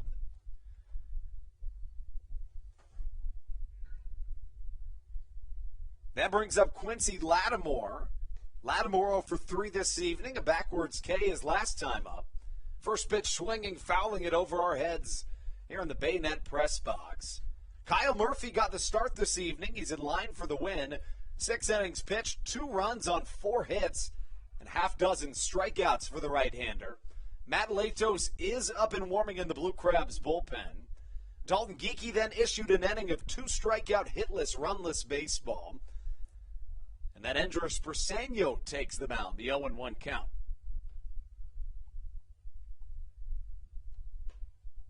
Curveball.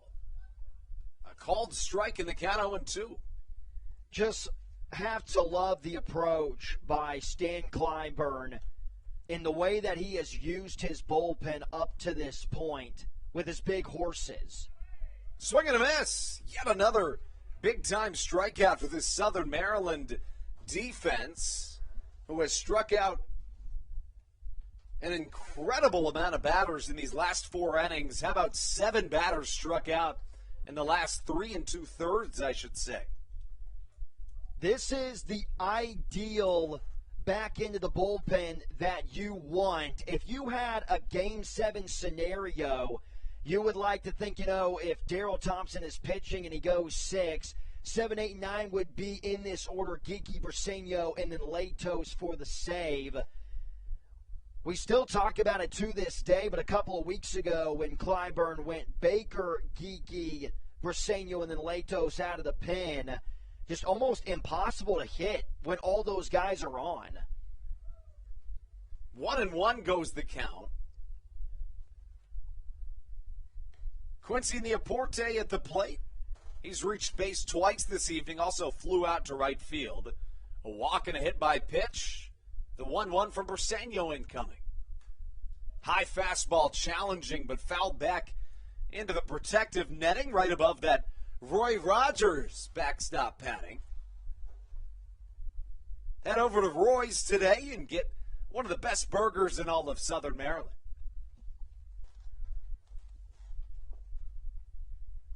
A ball and 2 strikes. Briseño, a slider low and away, 2-2.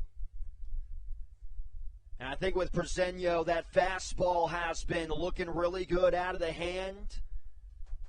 A lot of good velocity, like obviously we're used to seeing. Last pitch possibly, I say we see it here. 2 balls, 2 strikes. Off-speed pitch just misses outside, and the count works full at 3-2.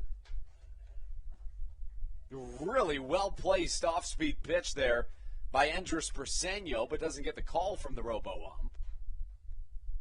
And 8-2, Andrew, still, you get the feeling the Rockers aren't quite out of it. Yeah, it's true, especially in this year's Atlantic League, as the 6th pitch of the at-bat comes high and in. Drawing a walk is Neaporte as he reaches base via the free pass for the 3rd time this evening. And to that point, this is a Southern Maryland team that has pitched very well this evening. The real only nitpicky thing you could say about them is the walks and free passes. 4 walks, 2 hit by pitch. But, I mean, in all reality, this is a team that has really had a complete game. But to your point, you really can't let the foot off the gas if you're Southern Maryland. No, you can't. And I feel like going back to that bottom of the 7th inning when it was a 7-2 score, I felt like that third base dugout, you got the sense that they were still in the ball game. But then after that huge error that just basically let Crosby walk into home, then the attitude shifted 360. 180, I should say. Ball and a strike the count as we get a pinch hitter coming up to the plate for the visiting High Point Rockers. It's Randy Norris that takes the dish from the right side. In the pinch hit role, a .221 hitter in 48 games played this season. Offers it an off-speed pitch that bounces in the dirt. No go from the runner at first as the count draws 1-2. And the Rockers, you and Brendan touched on it early on in the broadcast, but they rely heavily on that stolen base category. So if you're able to keep that top of the lineup off the base, or really just 1 through 9 overall off the base pass for most of the game, especially with the way that they have been able to run against the Blue Crabs this season, the run totals are not going to be a lot, and that's the case tonight. Briseño trying to shut this thing down, the 1-2. Did he offer? Let's check down. Yes, he did. The tag and another 2-strikeout inning for Andres Briseño, who shuts things down in the 8th inning. Quick score update. The York Revolution plate one, and they're up 4-3 in the top of the 7th. Here in Waldorf, we take things into the bottom half of the 8th inning, right here from the Bayonet Press Box at Regency Furniture Stadium. We'll be right back on the Hometown Real Estate Broadcast Network. This is Coach Doug's, and you're listening to the Hometown Real Estate Broadcast Network. All Pawn is Southern Maryland's premier pawn shop and is the official pawn shop of the Southern Maryland Blue Crabs. Stop by and say hello today. They've been a part of the Southern Maryland community for 18 years. If you need some cash to hold you over, or if you're just doing some spring cleaning and want to clear some stuff out, please bring it by All Pawn and let them make you an offer. If you have broken jewelry or some that you just don't want anymore, please bring it by, and they'll pay you more than anyone in the Tri-County area. They're located on 301 in White Plains, just south of DeMar Road. Go Blue Crabs! Hey Blue Crabs fans, make sure to visit the All-American Steakhouse and Sports Theater at 35 St. Patrick's Drive, right here in Waldorf, for some great food with great friends. Their steaks are fresh, hand-cut, in-house daily, as well as many other fresh seafood, chicken, and beef options. They offer outdoor and indoor dining, available each and every day, along with the same great menu to go if you would like. Please visit them online at www.theallamericansteakhouse.com. That's www.theallamericansteakhouse.com. You can also visit them on Facebook or Instagram. They have daily specials that you just can't pass up. Thank you, Blue Crabs fans.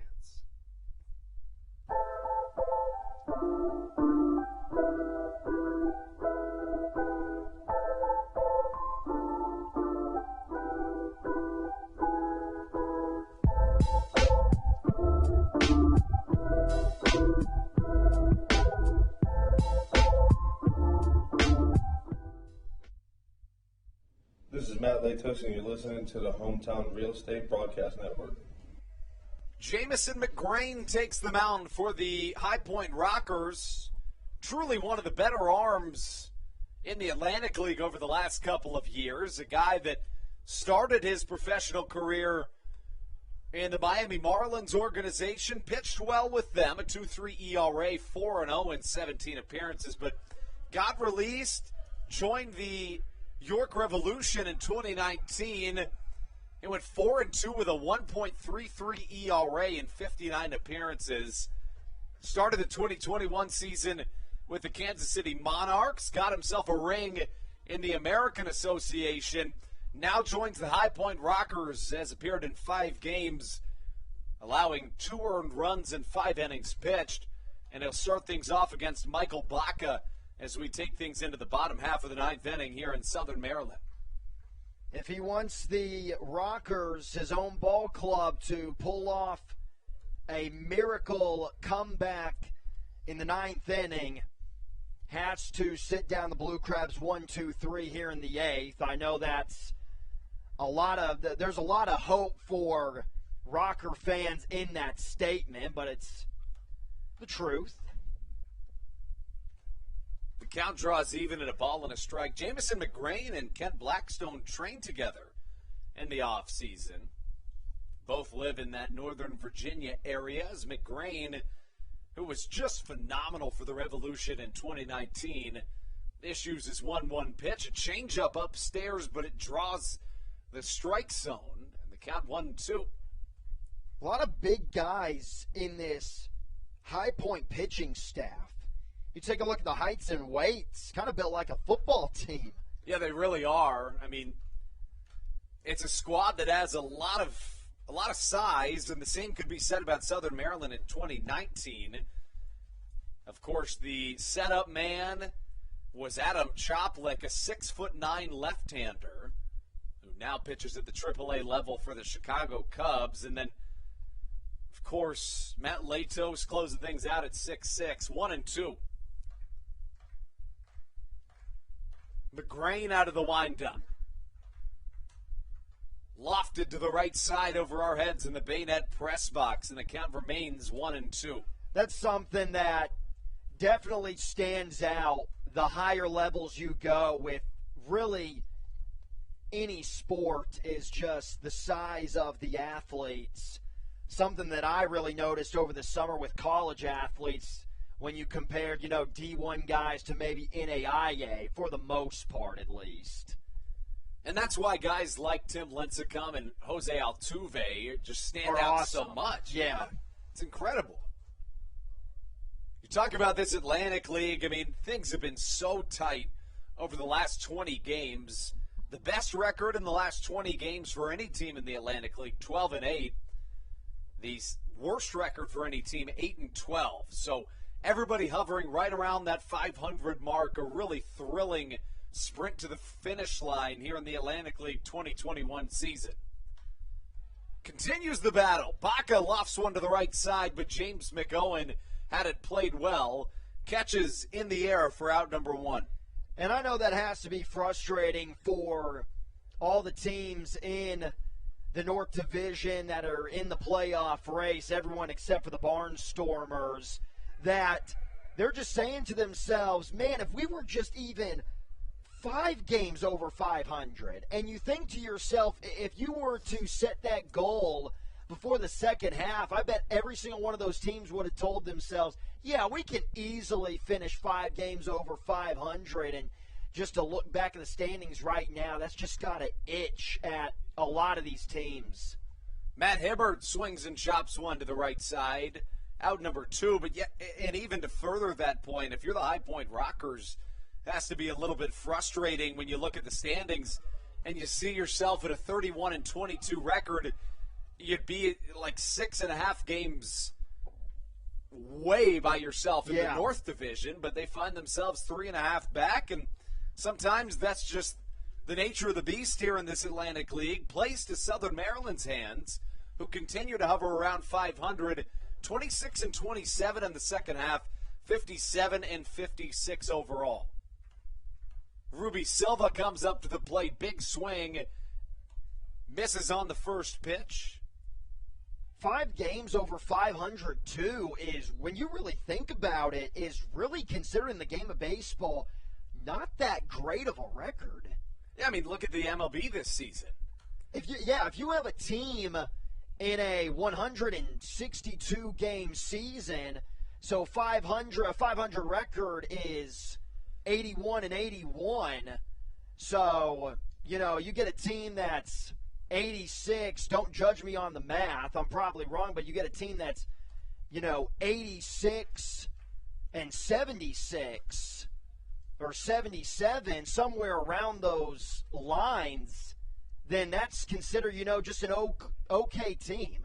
Yeah, you're exactly. You're probably not making the playoffs with that record. Absolutely not. I mean, look at the Toronto Blue Jays. They win 91 games and don't make the playoffs. The Dodgers won, 106 games, and they're in the wild card game. Yeah. I haven't looked at it, but they have to have a winning percentage in the high 650s, maybe even bordering 700. 86 and 76 would be 5 games over 500.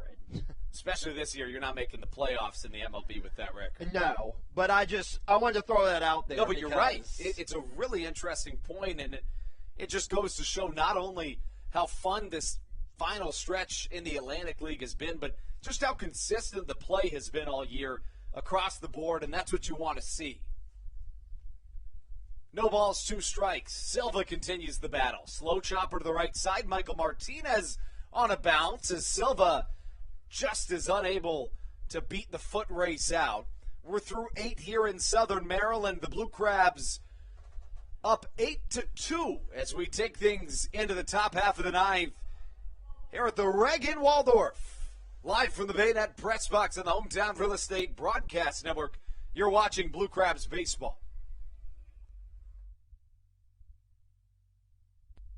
Weiss Markets is a proud sponsor of the Southern Maryland Blue Crabs and has been since their inaugural season in 2008.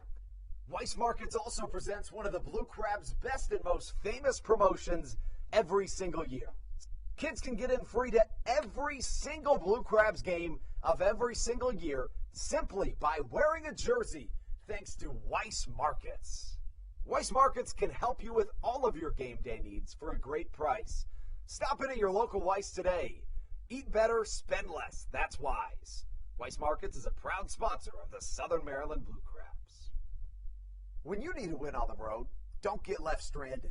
Make AAA part of your roster and you'll always have someone on deck ready to get you home.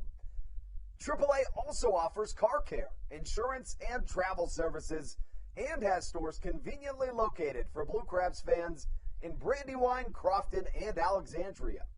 Don't forget to ask them about membership discounts for military and first responders. Please visit AAA.com to learn more or to find a AAA location near you.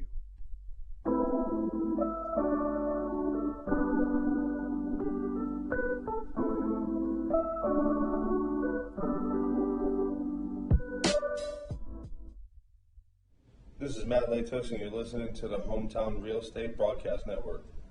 Matt Latos welcomes himself into this top half of the ninth inning. The 9-year MLB veteran, former Cy Young candidate, will face the 8-9-1 of this Rockers order. Talked about it earlier. Latos was the 2019 Atlantic League Reliever of the Year. This a non-save situation, but he's been good all season once again. In that conversation once more is Matt Latos. Could definitely win Closer of the Year, 22 out of 23 on the save opportunities. Blew that save a week or two ago. 2-5 with a 3.11 ERA, and like we were saying with Briseño, if you compare that to maybe an MLB ERA, it's going to be in the twos. Latos finds himself playing some of his best baseball at the right time of the year. James McOwen greets him at the plate from the left side. First pitch swung on and fouled to the left side. Into the parking lot, and the count 0-1. And Latos brings that really intimidating persona when towing the slab, that tall 6'6" frame. The high release on the fastball, or really any pitch that he throws, just hard to stick with it all the way through. 0-1 hit well to the right side and through the infield. A single through the right side. The first hit of James McOwen's evening to start things off in the top of the ninth. And we do have to remember that Matt Latos, even though he has been great, we were just praising him, obviously a couple of seconds ago, but in the moments that he struggled, it's been in situations like this where it's non-save opportunities. The 9-hole hitter Stuart Levy comes to the plate. He's 1 for 3, but he has struck out in each of his last 2 plate appearances. Latos from the first base side of the rubber. First pitch. Fouled to the right side over our heads in the Bayonet press box. Andrew, we got to talk, and you really just got to talking to Matt Latos, just talking baseball, talking shop in the clubhouse, and I could have just sat there and listened to him talk about baseball the entire day. Yeah, he's a really, really brilliant baseball mind, a guy that just understands the game at a level in which most people don't, and when you combine that with his raw talent, it's the reason why he was so successful at the MLB level. A guy that found himself with a better career ERA than guys like Josh Beckett and Mike Mussina as the count goes to 1-2. Stuart Levy at the plate. Levy did not play in this most recent series. Has played just one time in the last week.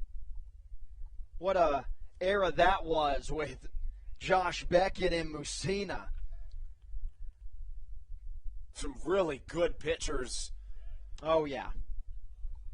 Tons of them in the majors at that time. But you know what? That's what they say, people who cover Major League Baseball, they say that about every guy in the big leagues. And I think that's just something that stands out between Major League Baseball players and every other guy at every other level is those guys.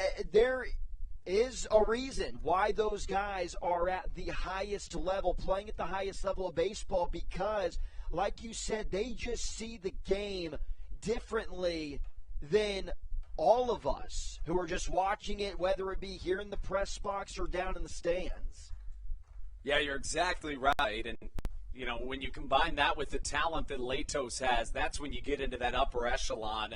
A guy, again, that was a Cy Young candidate in 2010, I should say, with the San Diego Padres. Latos was a part of a massive trade from the Padres that involved a ton of household names. Is a guy that is a household name in his own right.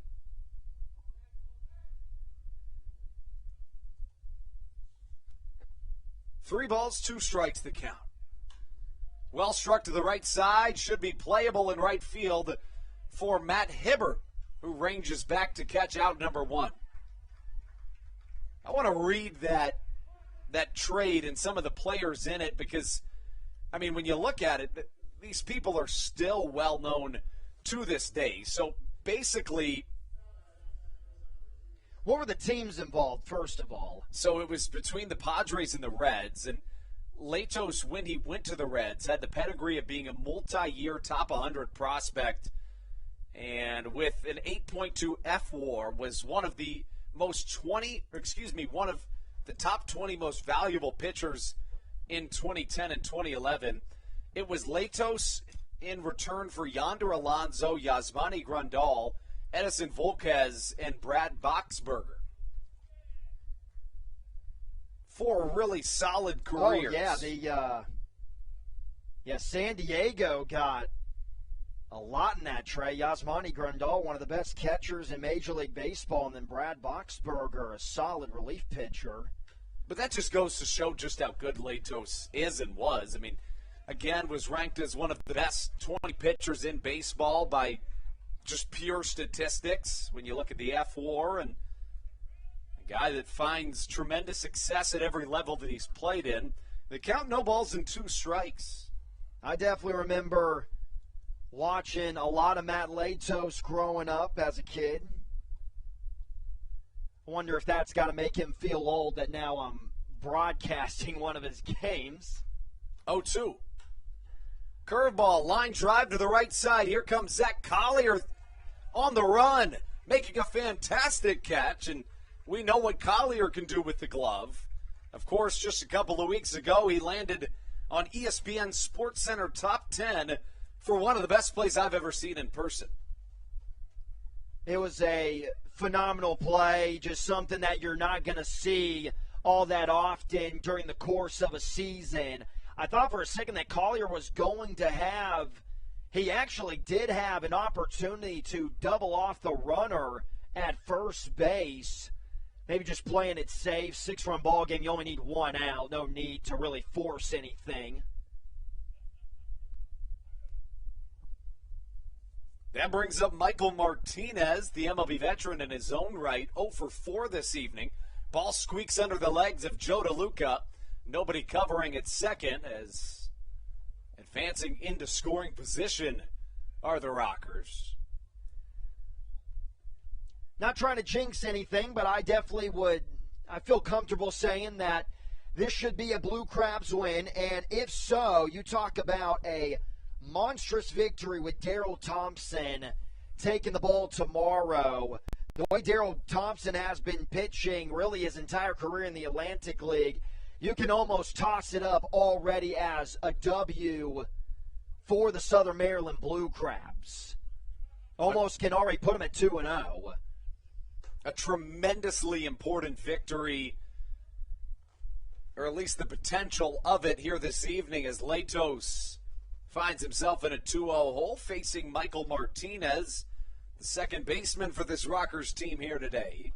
Especially if Southern Maryland can start tomorrow's game the way they did tonight offensively, the Rockers get down 5-6-0 to Daryl Thompson.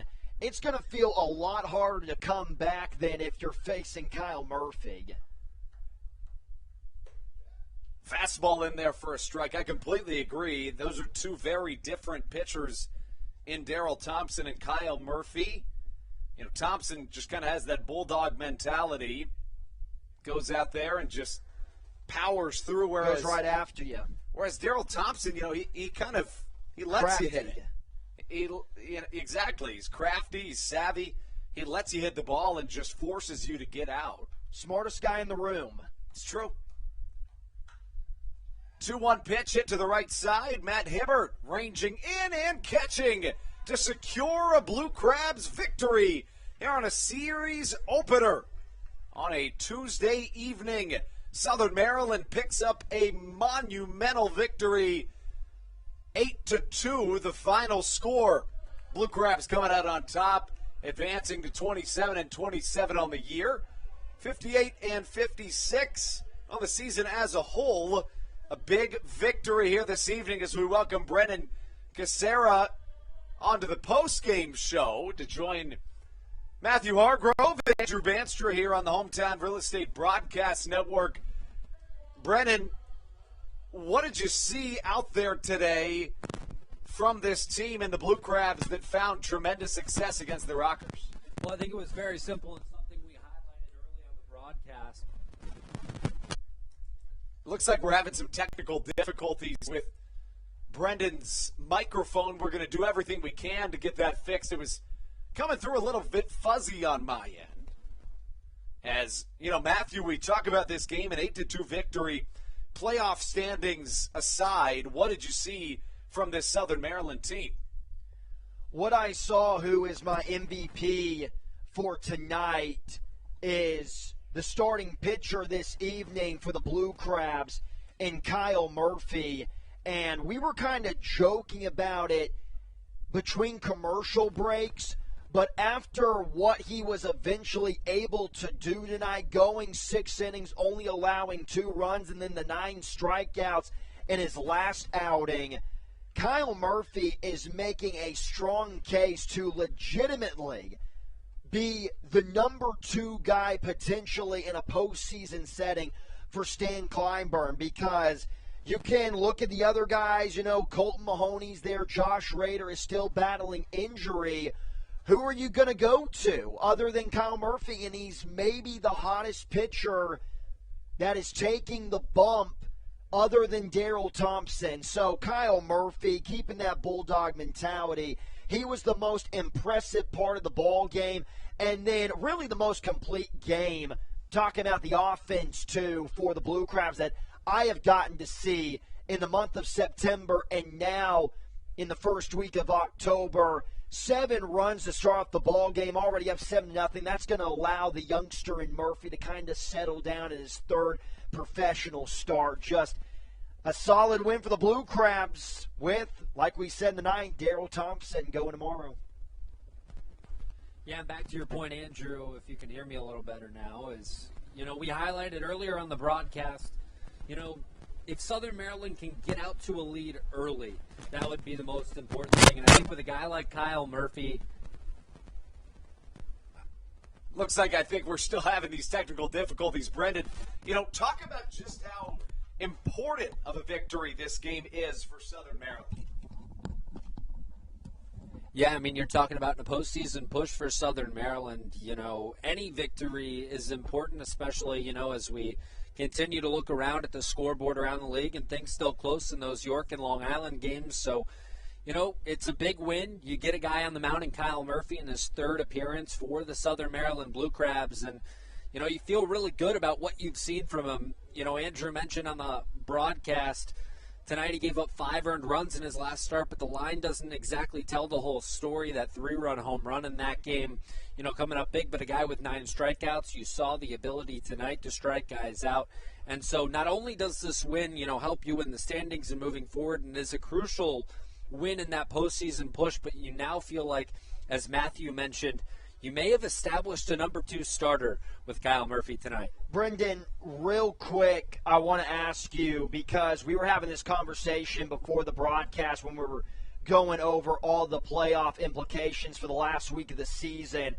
What is your gut feeling on what the Blue Crabs record needs to be on this homestand to really make you think, yeah, if they pull this off, I don't see how they could not get into the playoffs?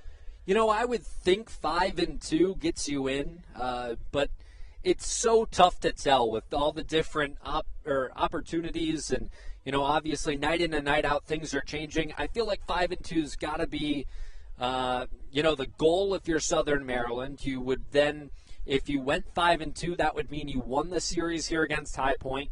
It means you would win a 4-game series against Lexington this weekend. With that doubleheader on Saturday, you would win 3 of those games. So I think if you win both series, you feel pretty good. You feel like you at least left everything out there, and then everything else just kind of has to work itself out. But, night in and night out, things are changing. We obviously know we still have games in play in the Atlantic League with a lot of implications for the playoffs. So who knows where we wake up tomorrow, or, where we close out tonight. Southern Maryland could, if York and Long Island drop a game, you could see Southern Maryland in first place and feel really good about where you sit. Or you could sit in the same spot you were today at a half game back of 2 of those squads, or you could be a half game back of just one of them. So many different things.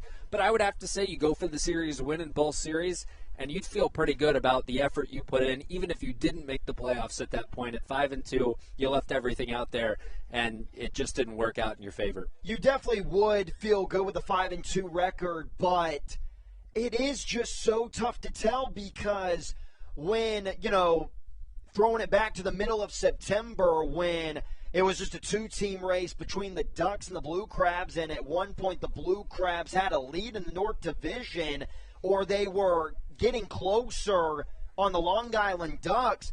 The Blue Crabs on that really good homestand, if you remember, where they went 7-3, they only gained, a game up on the Long Island Ducks, or were still they were still 1 game back because Long Island was able to go in their last 10 games something like 8-2. So you have to throw in the possibility of, even if the Blue Crabs go 5-2, Long Island could easily go 6-1 and play spoiler. And I think that's kind of the motivation that they have right now, because they already have their playoff spot. So to keep them wanting to finish out the season strong, they're in that clubhouse saying to themselves, well, let's kind of play spoiler for whether it be the Blue Crabs and the Revolution and have a really good last week. Yeah, and to your point, too, I mean, one of the things, if you're Southern Maryland, you have to pay attention to is you control what you can control, and that's every single game you play this week. You go 5-2, you feel pretty good, and if things don't work out in your favor, as I mentioned earlier, it's tough luck, but it kind of is what it is in that situation. But, you mentioned it too. Long Island went 8-2 in that stretch when Southern Maryland played really well at home and things didn't work out and they didn't really gain any ground. But then you look at this weekend where Southern Maryland goes to High Point, loses 2 out of 3, and they still gain a game on Long Island. So anything can happen in these next 6 games for Southern Maryland. It'll be 5 at the conclusion of tonight's games for York and Long Island. So we can sit around here and talk about all the different, scenarios all day long, but at the end of the day, the Blue Crabs win tonight, 8-2. It's a big win for them, but it's got to continue through Sunday. Yeah, and I'll reiterate it again. 8-2 victory for the Blue Crabs with Daryl Thompson on the bump. You can almost guarantee at least a series victory, and that's definitely at the least what the Blue Crabs need in this last week of the 2021 campaign, Andrew. You're exactly right. As we take one final look at the scoreboard across the league, the Revolution have really pulled ahead of the Dirty Birds by a score of 8-3, but the Barnstormers are back on top of the Ducks 7-6.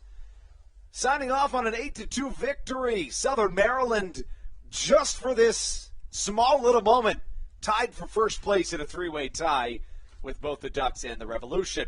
For Matthew Hargrove and Brennan Casera, I'm Andrew Banstra, signing off from the Bayonet Press Box here on at Regency Furniture Stadium. Southern Maryland picking up a critical victory here on the Hometown Real Estate Broadcast Network. We'll be back tomorrow, same time, same place, 6:20 pregame, followed by a 6:35 first pitch. Thank you so much for spending your time with us this evening. And as always, we sign off with one final note. Let's go Blue Crabs.